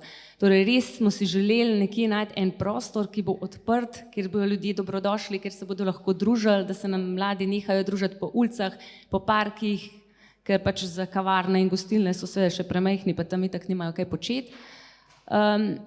Da bodo starejši imeli nek svoj prostor za druženje in vsi seveda vmes. Že na začetku projekta smo se zagledali v eno stavbo, ki je prav nasproti naše uradne občinske stavbe. Jaz sem pač namreč občinska uradnica na občini Bohinj in sicer v stavbo vrtca, ki bo čez 3 mesece nekdanji vrtec, ker se pač gradi nov prostor za vrtec. V ta prostor smo se zagledali in se nam zdi idealen za pač vzpostavitev enega takega družbenega centra naše hiše, kot smo jo zdaj že malo ljubkovalno poimenovali. Povezali smo se z društvom Prostorož, ki se ukvarja predvsem s prostorskim načrtovanjem, ki so nam pomagali iz tega prostora pač pripraviti idejne rešitve za različne želje in interese, ker tudi ta kmalu nekdanji vrtec je seveda tarča številnih interesov, želja, glede na to, da se na občini ukvarjamo še z osnovno infrastrukturo, od vodovodov in kanalizacije, veste, ki je na lestvici, kdaj je potem v financah ene občine na vrsti en družbeni center samo za lokalno prebivalstvo, ki seveda pomeni veliko stroškov za občino in vse to. Pripravili smo 3 rešitve, eno kombinacijo stanovanj in v pritličnem prostoru nek tak manjši javni prostor, druga rešitev je bila, da bi kar v cel prostor preselili našo knjižnico in kombinirali to skupaj z nekim družbenim prostorom, kar je tudi v bistvu zelo zanimiva rešitev, vsaj kar se tiče izpolnjevanja tistih kadrovskih potreb, ki jih rabiš. Tretja pa tudi, da bi cel prostor bil nekako en tak javni družbeni prostor. Je pa to velika stavba, tronadstropna, vrtec z izdelanimi igralnicami, deluje, je zdaj ogrevano, kolikor toliko vzdrževano, čeprav odkar gradimo vrtec nismo nič kaj dosti vlagali, ampak je pač stavba taka, da ko bodo pač otroci se preselili z vzgojitelji v nov vrtec, da bo prostor pač prazen in delujoč in lahko živi naprej. Tako da smo pač predlagali in sem vesela, da so to na občini sprejeli in upam, da bo tako tudi naprej, da bi ta prostor nekako odprli za testno obdobje. Jaz mislim, da je bil to vsaj moj osebni glavni cilj tega projekta, da prepričamo in da se občina odloči, da bo ta prostor odprla za neko 2-letno testno obdobje. To pomeni, da je zdaj mogoče čas, da se pač iz prave strani začnejo zadeve dogajati. To se pravi ne zvrhano zgor, ker pač jaz mislim, da pač neki uradniki na občini ne bomo pač krojili družbenega življenja. Jaz mislim, da je zdaj čas, da se ti ljudi, ki smo jih privabili v lokalno skupino in vse te nevladne organizacije, ki so zelo živahne, zelo pridne, polne imajo idej, da smo jih zdaj pač toliko spodbudili, da bojo zdaj od spodaj navzgor začeli polniti ta prostor in da mi kot občina jim ustvarimo pač ene pogoje, da bojo to lahko izpolnjevali. Neke želje za naprej to, da bomo res mi pač šli polno v to, da bomo res pač odprli ta prostor in ustvarjali pogoje, da nam bo pač po volitvah vse drugače in da ne bomo šli na pol in pač že takoj na začetku vzeli te možnosti, da pač neka družba zacveti v tem prostoru. Po drugi strani si pa želim, da zdaj pač tudi z druge strani lokalno prebivalstvo pokaže, da ta prostor, tako kot jaz verjamem, krvavo potrebuje in da pač prostor zaživi. Tako. Izselitev iz vrtca bo konec februarja, tako da komaj čakamo. Super, zdaj smo vse že slišali, pravzaprav vse, kaj načrtujem, se sliši se v bistvu zelo zanimivo in super. In čisto osebno sem zelo vesel, da je to iz tega projekta ven ratalo, ker je pač kaže na en potencial tega prenosa, ki je očiten. Ampak zdaj, preden se vrnemo na pobudo za prenos dobre prakse, še beseda obema predstavnikova države v tem omizju. Tomaž Miklavčič, slišali smo pač izkušnje manjših mest, ki pač se nekako kako sodelujejo z nevladnimi organizacijami. Zakaj je z vidika države pomembno to sodelovanje? Kako pravzaprav Kakšno vlogo ima to, bi rekel, v urbani politiki kot taki, no? Sodelovanje nevladnih organizacij z občinami? Ja, Marko, hvala za povabilo, hvala za vprašanje. Zdaj, danes tukaj sedim malo na dveh stolih. Jaz sem pač predstavnik ministrstva, sem tudi član nadzornega odbora programa URBACT. Tako da tudi sem zelo, povezan s programom, ne toliko zelo, s konkretnimi projekti, ampak bolj s tistimi bolj dolgočasnimi deli tega programa, se pravi upravljanja samega programa, programiranja in tako naprej. Ampak je ta vloga povezana s tem pravzaprav z nekim odnosom do te teme, ki je danes od malih mest. Jaz moram reči, da smo se na ravni programa in to predstavnik vseh držav ves čas zelo poudarjamo v bistvu pomen, vlogo in pa nujnost, da financiramo, da pomagamo, da dajemo neko podporo malim mestom v Evropi. Ves čas govorimo o tem, da Evropa pravzaprav je sestavljena iz enega mozaika, seveda malih mest, čeprav ta velika mesta so pomembna. In ravno jaz rekel, da je tudi rezultat tega angažmaja vseh držav članic, tisti, ki so zelo centralizirani, pa imajo te velika mesta, da danes sploh program URBACT še obstaja. Tako da pravzaprav z ene strani so tako zelo samoumevne, ampak je včasih zadnje zelo veliko enega dela, enega truda, da neke stvari ustajajo. In ravno zato, ker smo tudi prepoznali, da ti projekti prinašajo nekaj dobrega tem malim mestom. In v Sloveniji, če lahko malo nazaj, se je začelo vse v enem majhnem mestu. URBACT je pač najprej se začel v Ljutomeru. Tega mesta danes več ni v programu, ampak začeli smo z malimi mesti in ves čas pravzaprav, če smo se malo bolj skoncentrirali na Maribor, na Ljubljano, so se spet ta mala mesta pojavila, Idrija, Kočevje, zdaj Bohinj, jaz sem zelo vesel, tako da mogoče kot en tak uvod. Zdaj, ko sem malo razmišljal o tej temi današnjega dogodka, jaz mislim seveda, da mesta niso samo stavbe, niso samo ceste, niso samo kanalizacije in take stvari, so predvsem skupnosti.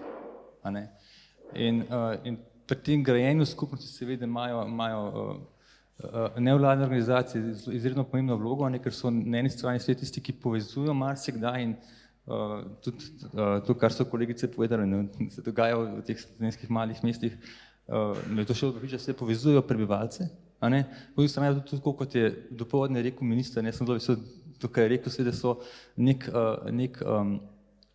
sogovornik potem za občinami tudi za državo, in kot je minister rekel, bi so postavljali litico malo više. To včasih malo tako zoprno, ampak je nujno potrebno tudi tista res dobra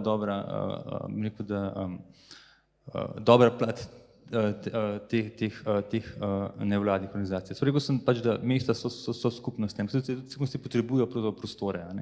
Zdaj pri nas na našem teritoriju se v bistvu manj ukvarjamo, niso naša tima, v bistvu ti konkretni prostori recimo za neke nevladne organizacije, mi se zadnji čas veliko bolj ukvarjamo recimo z pomenom, s kakovostjo javnih površin, odprtih površin, zelenih površin, to so tiste površine, ki pravzaprav izboljšujejo kakovost življenja, mislim, da tudi omogočajo pravzaprav to socialno interakcijo med prebivalci, ki se niso samo NGO-ji tisti, ki povezujejo te prebivalce, so tudi, rekel, da na ta pravi način dizajnirana mesta so tudi taka, ki seveda omogočajo neke te interakcije med prebivalci, omogočajo socialne stike, komuniciranje in tako naprej.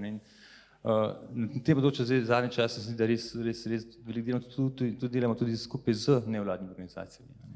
In spet se lahko vrnem na tisto, kar je dopoldne povedal minister, da želimo v bistvu delati več, pa boljš z nevladnimi organizacijami in vidimo, se je tudi nevladne organizacije zelo pogosto, sploh na področju prostora in okolja, kot tudi nek most med državami in pa ljudmi. Spet, ni vedno to ravno od vseh strani najbolj sprejeto, so problemi, ampak ne da se vseh stvari reševati samo z nekimi zakoni in tako naprej, ampak pravzaprav je treba zelo veliko delati na terenu, se pogovarjati z ljudmi, v bistvu izmenjevati izkušnje in tako naprej. Zdaj, če samo še eno stvar, kolegi so videli neke konkretne primere, kaj se pravzaprav dogaja v mestih, jaz vidim zelo pisno na te policy ravni. In na tej policy tudi evropski ravni je zelo ta poudarek, da pač mesta mora biti pač tisto, kar največ koristne prinesla, mesta mora biti pravična, zelena in pa seveda tudi se pravi produktivna. In velik poudarek dajemo tema prvima dvema predvsem. Prav, da mesta mora biti pravična. Če so pravična, pač mora tudi prebivalci imeti pravzaprav svoj glas, mora imeti možnost tudi participirati vseh teh procesih. Tukaj spet vrnemo nazaj na vlogo tega združevanja prebivalcev v nekih nevladnih organizacijah. Tako da mogoče tako kot en tak uvod. Hvala. Je bilo več kot samo uvod, tako da fajn tudi, da si tole, pač vlogo programa URBACT v povezavi z majhnimi mesti odprl, ker je v resnici tudi pogosto URBACT zaznan in bi rekel, se prepoznava kot zagovornik recimo temu majhnih mest na evropski ravni. Zdaj pa, rekel si, vi ste se ne ukvarjali konkretno s prostori, ampak tudi vi se ne, čist direktno, ampak na Ministrstvu za javno upravo pač imate na nek način v rokah okvir, ki določa neko obnašanje, neke pogoje za pač razpolaganje z prostori občin in države. In mogoče pač, če moje vprašanje, pač kakšne so možnosti, ki jih občine imajo pri ponujanju svojih prostorov nevladnim organizacijam, kje so pa omejitve mogoče, tudi tako v tem smislu, če so kakšne. Tako da, ja. Ja, hvala. Jaz bi mogoče povedala, da sem bila presenečena, ko so poklicali in so rekli, da hočejo nekoga stvarnega premoženja, ker smo sicer tudi Ministrstvo za lokalno samoupravo in pa nevladne organizacije, kot resor, zato sem pač rekla, v redu, če želite nekoga z področja stvarnega premoženja, seveda vsekakor, zato bom pač mogoče bolj tehnična, pa konkretna od kolegov.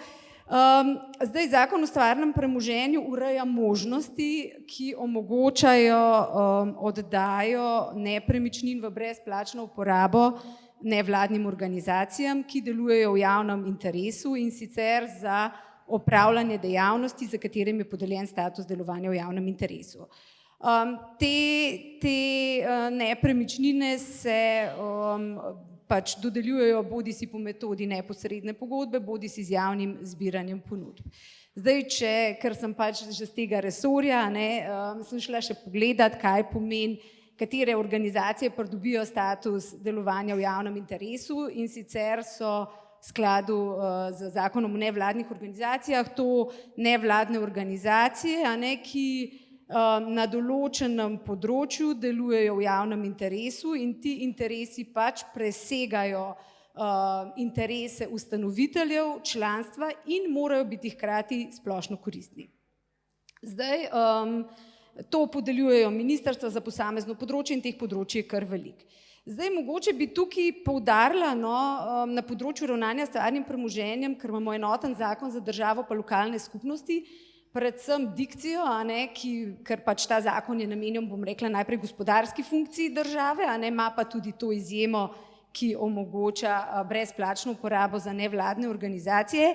5. člen, ki govori sicer o načelu gospodarnosti, pa vendar naredi pomembno razliko in navaja, da lokalne skupnosti pač lahko uporabljajo za razliko od države premoženje tudi za izvajanje svojih izvornih nalog.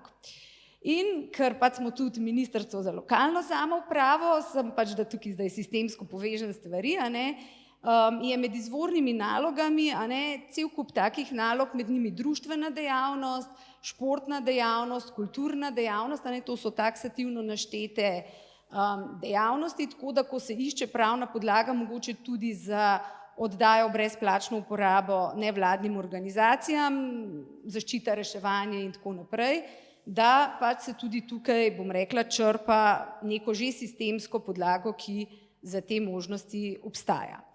Zdaj vsekakor pač na tem področju, pač teh področji tudi po zakonu o nevladnih organizacij so zelo široko odprta, zelo široko opredeljena. Seveda zdaj tukaj, ko sem gledala kolege, predstavnike, ki se ukvarjajo, bom rekla mogoče z druge strani kot državne, ali pa lokalne samouprave, seveda tukaj je trend po eni strani interes po tem, da bi bila ta obdobje, za katere se lahko da v brezplačno uporabo, čim daljša. Vendar je bil v slovenskem pravnem sistemu pač, bom rekla, postavljen kompromis, da se praviloma odda za čas upravljanja te dejavnosti, ki se upravlja v javnem interesu, vendar, bom rekla, v prvem krogu največ za 5 let. Je pa seveda možnost podaljšanja za nadaljnjih 5 let na podlagi pač, bom rekla, novega postopka. Zdaj, zakaj je bila taka odločitev sprejeta? Zaradi tega, da pač žal imamo iz preteklosti kar nekaj primerov praks, ko so določene nevladne organizacije, bom rekla, dobile skoraj dedno pravico na tem, da imajo neko premoženje in se je s tem pač zmanjšala možnost drugim, ki morda začenjajo, ki ravno tako delujejo, ravno tako potrebujejo pač neka ta dostopnost. Cilj je, da se omogoči dostopnost pač vsem nevladnim organizacijam. Zdaj tam mogoče je ta problematika, tako kot smo rekli, v manjših skupnostih manjša, kjer teh, bom rekla, nevladnih organizacij morda ni več, kolikor je prostorov. V večjih mestih seveda je pa problematika ravno obratna, interesentov sploh za brezplačno uporabo, kjer je tukaj, je pa seveda ponavadi vedno več, kolikor je na voljo prostorov in potem je tukaj treba ali narediti nek krog dostopnosti, neke pogoje in tako naprej. Zdaj mogoče bi povedala še konkretno, zato sem pač prej spraševala gospod z Rige, glede vzdrževanja. Zdaj slovenska, bom rekla, zakonodaja omogoča v teh pogodbah o brezplačni uporabi, da določa, da je potrebno, da uporabnik krije, bom rekla, obratovalne stroške, manjša vzdrževalna dela, zavarovanja objekta, če se kaj zgodi, in pa seveda možni so drugi dogovori. Tudi, bom rekla, po slovenskem sistemu praviloma naj bi lastnik, se pravi v tem primeru, če pač oddaja država ali lokalna skupnost, bila tista, ki investira v objekt, v pač sam ta investicijska vlaganja, da so na strani pravzaprav lastnika, ker je pač tako tudi, bom rekla, stvar z vidika javnega naročanja in vseh teh kriterijev pač in finančnih tokov, kar je upozoril kolega Spule, bolj transparentno in bolj pač jasno. Tako da mogoče to nekaj čisto konkretnih stvareh, zdaj, če je pa še kaj na teoretični ravni, pa mislim, da po moje je bilo že dosti besed kakšnih drugih, tako da to je to. Ok, hvala. Samo me upozorili, da moram bliže držati mikrofon, da se me slabo sliši. Hvala. Jaz mislim, da je pač to dosti lepo razložen ta pravni okvir, ki ga imamo in tudi kako se to povezuje pravzaprav z sistemsko ureditvijo nevladnih organizacij na eni strani in pač lokalne samouprave na drugi. Tako da hvala. Zdaj, jaz bi rad vsem še mogoče par besed povemo o tej pobudi za prenos dobre prakse, ker pravzaprav smo temu posebej se hoteli posvetiti danes, kako je to potekalo. Zdaj, Tina, mogoče vsem tebi kakšno vprašanje več glede tega. Ne vem, predvsem recimo vprašanja, kaj so lokalne skupine, kakšna je pravzaprav, kako se je vključevalo nevladne organizacije pri sam proces. Ne vem, mogoče še kakšno vlogo pač so imeli različni akterji v samem tem postopku ali pa procesu prenosa. Lokalne skupine so v bistvu značilne za vse te URBACTove projekte, ni to sem stvar pobude za prenos dobre prakse. Namen teh skupin pa je v bistvu ravno ta participacija. V bistvu v lokalne skupine vključimo vse različne deležnike, zainteresirane posameznike. Že pri sami sestavi teh lokalnih skupin smo pozorni, da se dejansko povabi vse. Torej, povabimo predstavnika starejših, povabimo predstavnika mladih, potem recimo šole, vrtci, tudi zdravstveni domovi, pač odvisno od teme projekta, koga v tej lokalni skupini potrebujemo.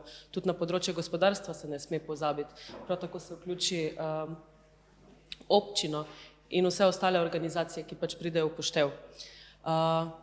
Še to, da poudarim, ja, tudi če so projekti, kjer je občina partner, lokalna skupina ni v lasti oziroma upravljanju občine. To vlogo imajo koordinatorji lokalne skupine, to je edina vloga, ko jaz nisem imela, da nisem bila na občini zaposlena, po moje, kar se tiče URBACT-a, tako da sem to vlogo v bistvu takrat prevzela jaz.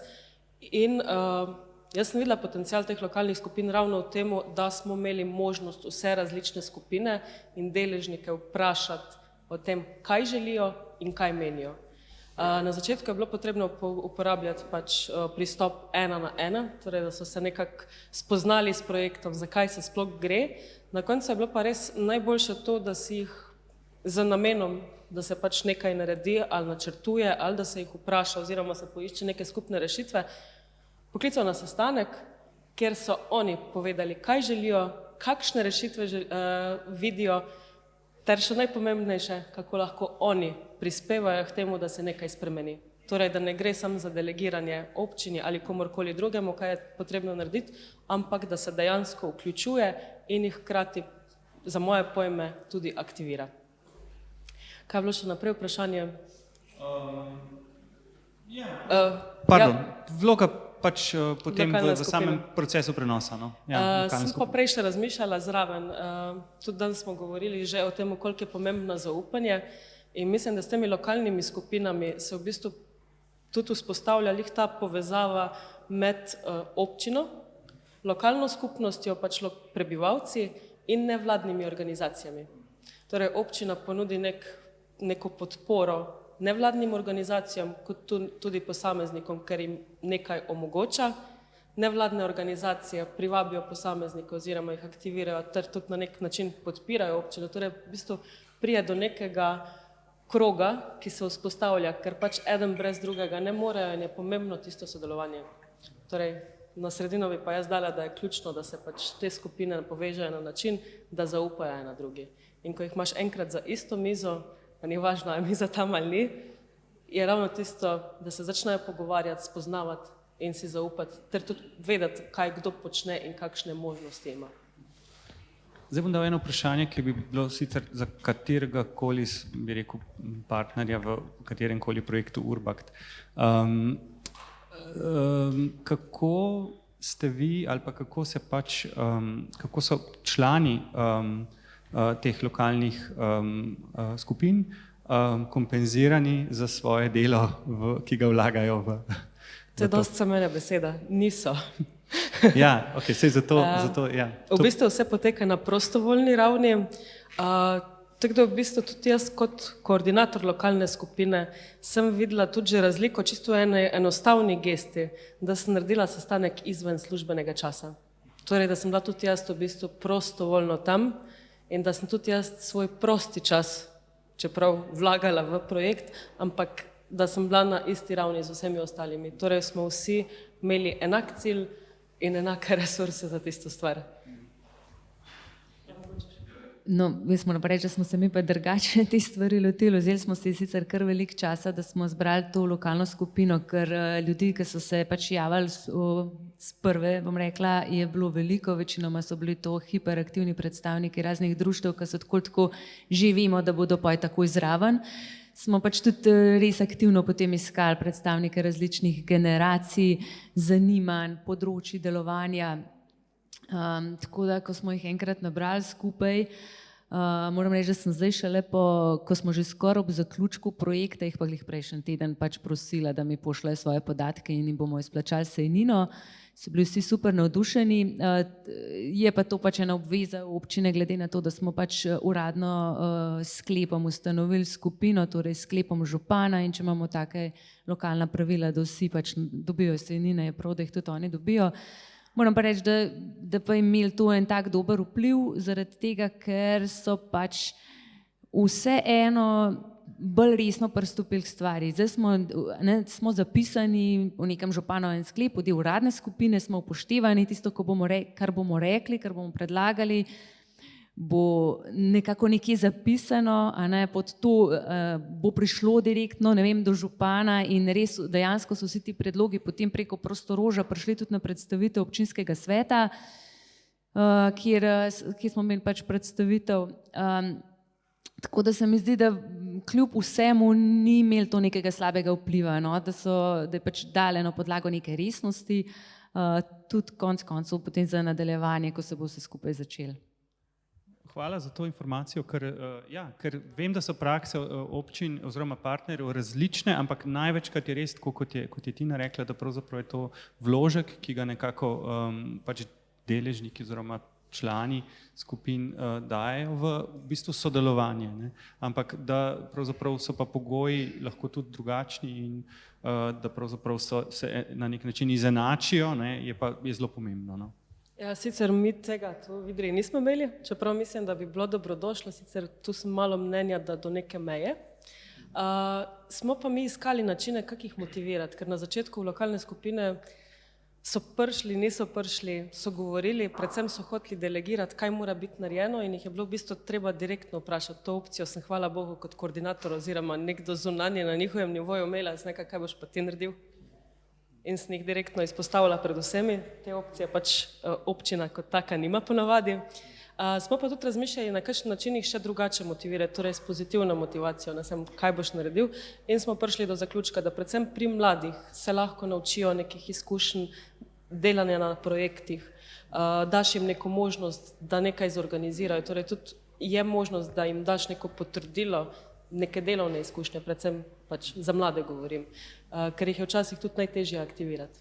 Večinoma te, kako si rekla, izjemno aktivni posamezniki, jaz rečem, so starejši in vedno eni in isti.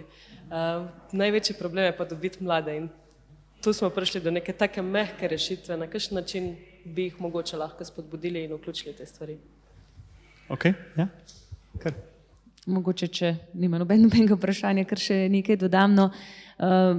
Jaz moram reči, da mogoče se čist ne strinjam z vsemi temi začetnimi predpostavkami, da je v lokalnem perifernem okolju tako, da je več prostora pa manj aktivnih društev. Jaz mislim, da pač niti ni nujno tako, da tudi pri nas smo pa zelo, zelo, mogoče zaradi na račun res ekstenzivnega turizma, da pač imamo pa zelo premalo prostorov za pač delovanje nevladnih organizacij oziroma posameznikov. Po drugi strani moram reči, da je bila lokalna skupina, ki na začetku nismo povedali, da bo plačana, to je bilo pač v bistvu potem nagrada nekaj vmes in proti koncu, izjemno aktivni in imam tak občutek, da ko bomo vrtec odprli, torej to našo hišo, da se bodo kar udrli noter. Sta pa še vseeno dva mogoče ključna problema, ki me skrbita za naprej, pa sem tudi poslušala zelo dobre prakse v dopoldanskem času, kako so oni to reševali, pa razen nekega preprostega odgovora, da to financira lokalna skupnost oziroma vlada ali mestna občina, kakorkoli.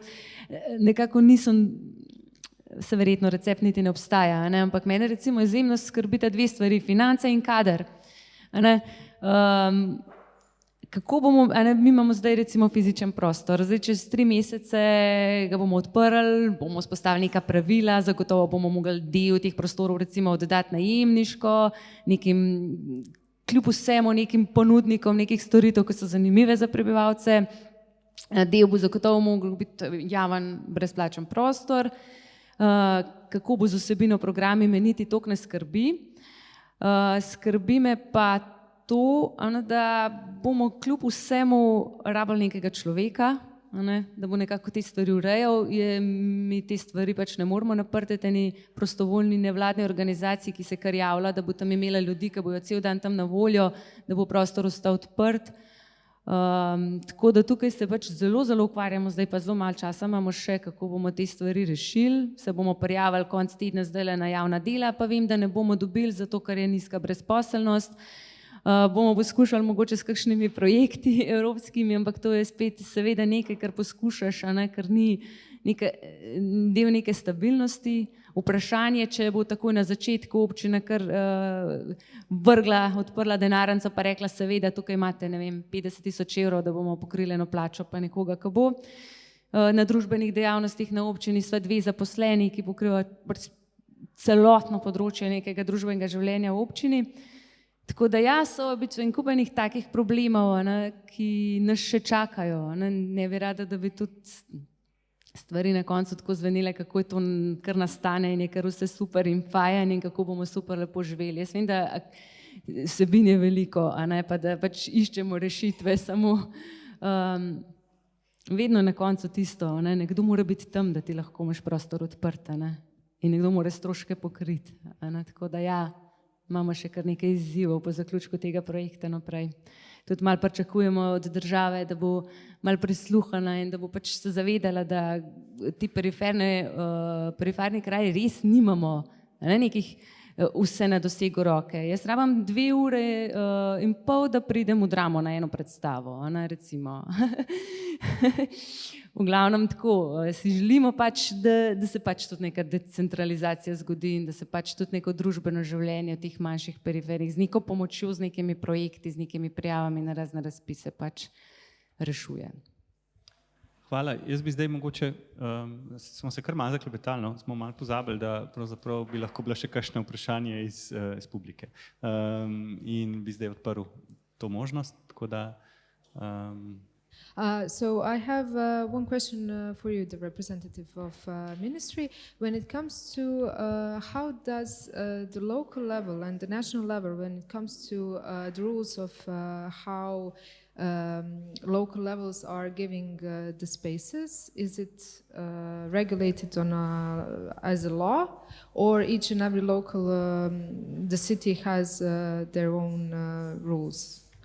In Slovenia it's ruled on state level, so it's with the law.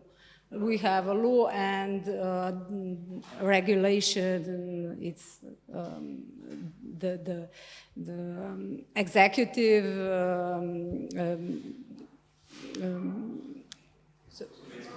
predpis. Regulative, so it's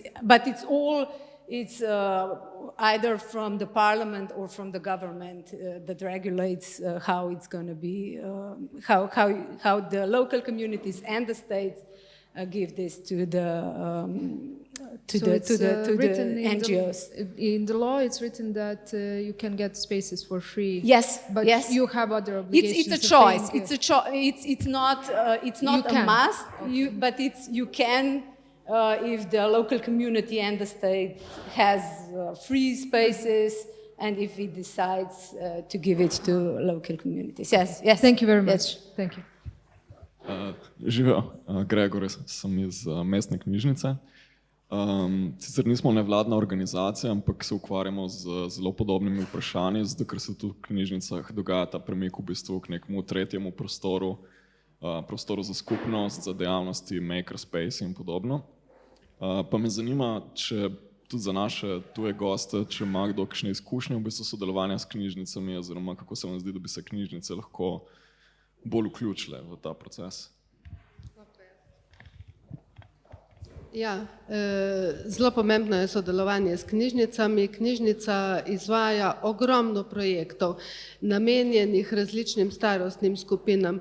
Tudi v času covida so se zelo hitro prilagodili in digitalizirali ure pravljic, olajšali kakšno uro staršem, in knjižnica je bila ena prvih inštitucij, ki smo jo povabili k sodelovanju v ta skupnostni center, ker knjižnica res postaja en zanimiv družbeni prostor in zanjo se moramo zelo, zelo boriti.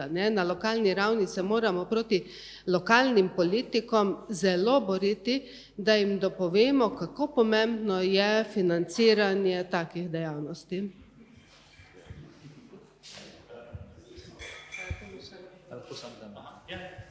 Ja, mogoče bi jaz tukaj dodal, da ste kot državljan, ne kot predstavnik česarkoli. Mislim, da pa nas je zelo veliko teh javnih ustanov, knjižnice, tudi občine, tudi zavodi in tako naprej, kjer se da dobiti nek prostor, vsaj za dogodke. Mislim, da je to nekaj, kar je izredno dragoceno in pozitivno. Da se te prostori dajo na razpolago različnim akterjem. Zdaj, če kot predstavnik države reče, tudi mi včasih kot država, zelo dobro to koristimo, ker nam je hitreje, sodobneje pravzaprav iti nek tak javen prostor, kot predstavimo res javno naročilo za neko sejno sobo. Tako da mislim, da to je nekaj, kar dobro funkcionira pri nas. So, yeah, to the library question, thank you for that. That is very good. So I'm for the last, I can't even recall, I think nearly 20 years active in trying to bring networking libraries and community activities. And we have various examples all over the world. Finally, also Latvia, finally, the National Assembly of Librarians, actually last year, first time, invited me to give a presentation about that. It took time, but okay, we are coming there. Role model number one, sitting here. I mean, Finland is the paradise. It's unbelievable. Only when you look already how they build libraries, they are the temples of humanity, and they understand it like this. This is a concept that you cannot ever top, to my mind. So it's really understood, as you just said, the library is the exceptional place of meeting.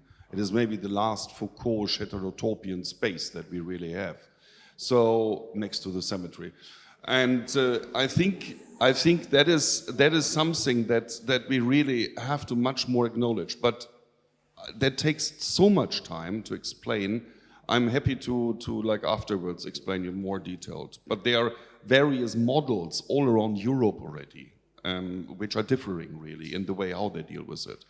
Probably the most interesting thing is 1999, the handbook of the Canadian Librarian Association for Community Development. They published a whole handbook about all of this already 20 years ago. It's gorgeous. Masha, sorry, 2 more replies to the libraries. Or no? Can you? Yeah. Just a small comment from Helsinki about very nicely said. One anecdote about the real radical openness of the new library in Helsinki. The former mayor tried to organize a private event of his there, and the library master lady said that no, there will be no private events in this temple. This is a public space. If you want to bring your buddies, then you organize an event like any other. That you're just the mayor, so there's not no privileges for you. This is a public space. In mogoče še samo en praktičen primer iz knjižnice, ki bomo mogli 12. decembra otvoritev, prenavlja se v eni vasici v občini Bohinj center Triglavskega narodnega parka se spreminja v center biosfernega območja in degustacijski center, hkrati bo ta stavba cela skupaj tudi knjižnica. Knjižnica ima v Stari Fužini zelo majhne prostore in jo selimo v ta prostor. In ta prostor bo tako, da zdaj v drugem nadstropju je neka velika soba z razgledom, ki se uporablja za prireditve, za konference, za srečanja, za tudi take dogodke, kot je recimo tale današnji. Spodaj bo ena kavarna in degustacijski center za domače bohinjske izdelke, da bi zadostili vsem normativom, ki jih knjižnica potrebuje, če pride inšpekcija recimo. Smo celoten prostor zaobjeli kot knjižnico, tako da imamo zdaj spodaj, kjer bo kavarna čitalnico z možnosti računalniškega dostopa. V zgornjem nadstropju smo pomanjkanje kadrov, ker tam za to knjižnico, ki bo samo enkrat na teden odprta 2 uri, se nam je res škoda, zdaj smo pustili odprte police in imamo samo nekaj obveznih knjig zaprtih pod ključ, ostalo bodo vse prosta sposoja, to se pravi neregistrirane knjige, ki jih bodo ljudje lahko vzeli kadarkoli in nekako upamo, da če bo kdo že knjigo ukradel, da bo zagotovo prišla na pravo mesto. Sicer jih bomo pa vsako leto kakšno dokupili, tako da je to tudi en način neke sinergije knjižnice, tako kot vedno iščemo, da bi en prostor imel več namenov, da bi bil ves čas živ, da bi bil ves čas uporaben, tako da je knjižnica zelo pomemben člen ali pa soustvarjalec družbenega življenja, sigurno, vsaj v takih naših manjših krajih. Levente, sorry, now I'll leave you waiting because I'm sure you will be a good concluding. Great question. So I word to Masha now. Hvala. Maša iz Inštituta za študije stanovanja in prostora. Mene pa zanima, glede na to, da smo danes slišali, da je v resnici v našem prostoru kar nekaj pomanjkanja podpore tako strani državnih kot lokalnih institucij, vseeno da bi se rabilo dosti več te podpore za neke skupnostne in od spodaj navzgor urejane in upravljane prostore. Pa glede na to, da vem, da se je ta vlada zavezala k temu, da bo spodbujala avtonomne prostore in ustvarjala nove, me zanima za predstavnika obeh ministrstev, kako to nastavljate, kaj imate v načrtih, kaj lahko pričakujemo.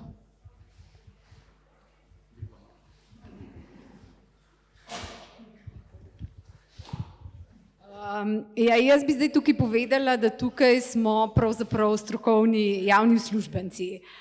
Tako da jaz moram biti pač zelo neposredna, kakšnih neposrednih zavez, ki bi imele učinke, jaz mislim, da ne jaz, ne moj kolega na tem mestu pač ne morava dati.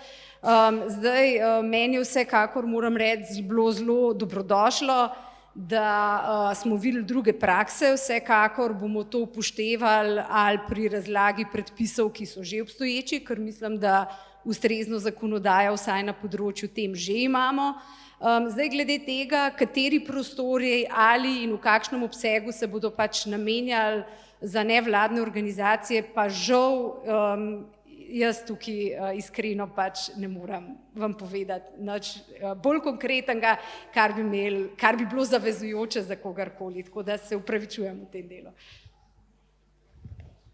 Ja, nič takega ne moramo reči, ampak tisto, kar pa me že tu prvi v bistvu sem hodil soglasiti, ko je kolegica pač govorila o tem vzdrževanju teh prostorov v Bohinju, ne pa o tem, kdo bo naprej tam za to skrbel, pa kdo bo to plačeval stroške in tako naprej. Tisto, kar mislim, da je naš problem, to ni samo država, to je družben problem, da mi v bistvu nevladnih organizacij naredimo kot enega dela ekonomije, kot nekdo, ki kljub vsemu tudi prinese na koncu do GDP-ju nekaj. In to vidimo v precejšnji meri samo kot nek strošek, ali pa nekdaj tudi kot nekoga ne bodi ga treba. No, pa jaz delam marsikому krivico, ampak zato, ker ni tega zavedanja, zelo težko ta sredstva najdemo.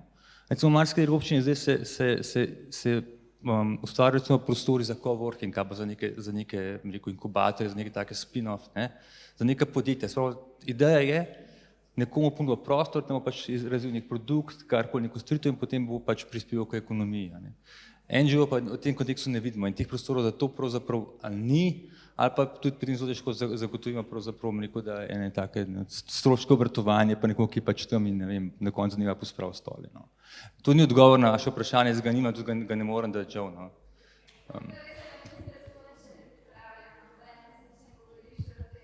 Jaz se s tem res ukvarjam, tako da težko povem takole, brez da bi kogarkoli konzultiral pa vprašal, kaj se dogaja, tako da tega odgovora ne morem dati žal. Ja, verjetno res je vprašanje veliko in težko in zahteva verjetno političen odgovor, ki ga verjetno danes težko damo. Levente, now to you. Back to libraries?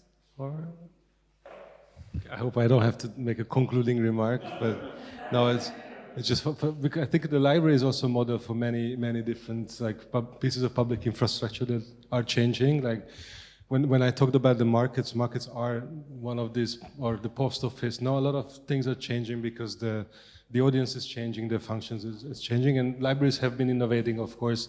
The Finnish model where Espoo and Helsinki are competing for the best library title, where you go and you can 3D print and you can record your new album and you can spend your whole life in there. Other models, like you mentioned, that the library has to go out, and in Spanish cities we see a lot of very exciting innovation where practically like market stands would turn into local branches of the library specialized on food and health.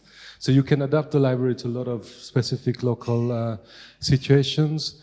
In the US, I think during the last crisis, libraries reinvented themselves as job centers, so where people would have access to computers and through that, job opportunities, but also as all kinds of family-related services for childcare and all that. So the libraries, if they have the space and the sensibility, they can react, in a very, very tangible, also very flexible and sensible way to the demands around, because the library has the space, the staff, the equipment, ideally, and an understanding of the community. And the last thing is also when people don't come to the library has to go to them.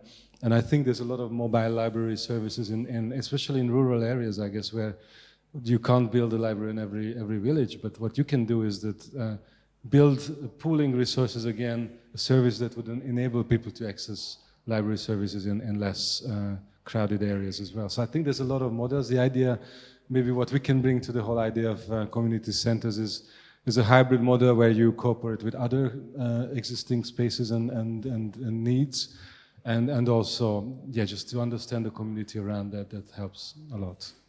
But I'm really happy to see all this innovation from the library side. It's a fascinating story. Thank you. Hvala vsem. I will now conclude this roundtable. Zaključujemo z okroglo mizo. In hvala vsem aktivni publiki za vse vprašanja. In mislim, da bi ta debata lahko še tekla. Zanimiv poudarek, v bistvu, ki ni bil predviden o vlogi knjižnic kot ključne infrastrukture, tudi v zvezi z pravzaprav prostori in podpiranjem nevladnih organizacij. Mislim, da se tudi ne zavedamo, da imamo v Sloveniji odlično v bistvu knjižnično mrežo, ki je pač primerljiva z marsikakšnim, bi rekel, pač evropskimi državami in da ni nujno, da ni ogrožena, bom rekel, da je treba paziti na to infrastrukturo in jo v bistvu negovati in nadgrajevati. Tako da sem vesel v bistvu na to pobudo v bistvu v smislu družbenega inoviranja povezanega s knjižnicami. Ne vem, kaj pametnega bi še lahko dodali za zaključek. Hvala vsem tudi, ki ste sodelovali na celem dogodku. Pravzaprav je zdaj ključno vprašanje, pač zaradi česar smo se pravzaprav lotili tudi organizacije tega dogodka, kako v Sloveniji pravzaprav poriniti naprej neke pobude, ki se porajajo v zvezi z sodelovanjem recimo med nevladnimi organizacijami in občinami, oziroma kako neke skupnostne, recimo temu, centre, ali kakorkoli jih že imenujemo, spraviti v življenje in kaj pravzaprav lahko mi, kot tukaj zdaj, ki smo v največji meri predstavniki nevladnega sektorja, kaj lahko naredimo. Ker lahko pravzaprav računamo na podporo občine včasih pa ne, pa vendar videli smo na večjih primerih, da kljub temu se da marsikaj narediti, v idealnih okoliščinah, v dobrem sodelovanju, v malo slabših okoliščinah pa tudi v pač neki, bi rekel, od aktivnosti, ki se požene od zgoraj navzdol in od spodaj navzgor in kamor se potem lahko pravzaprav javni akterji vključijo tudi kasneje. Hvala še enkrat in upam, da je konferenca vsem nekaj prinesla. Hvala vam še enkrat za udeležbo.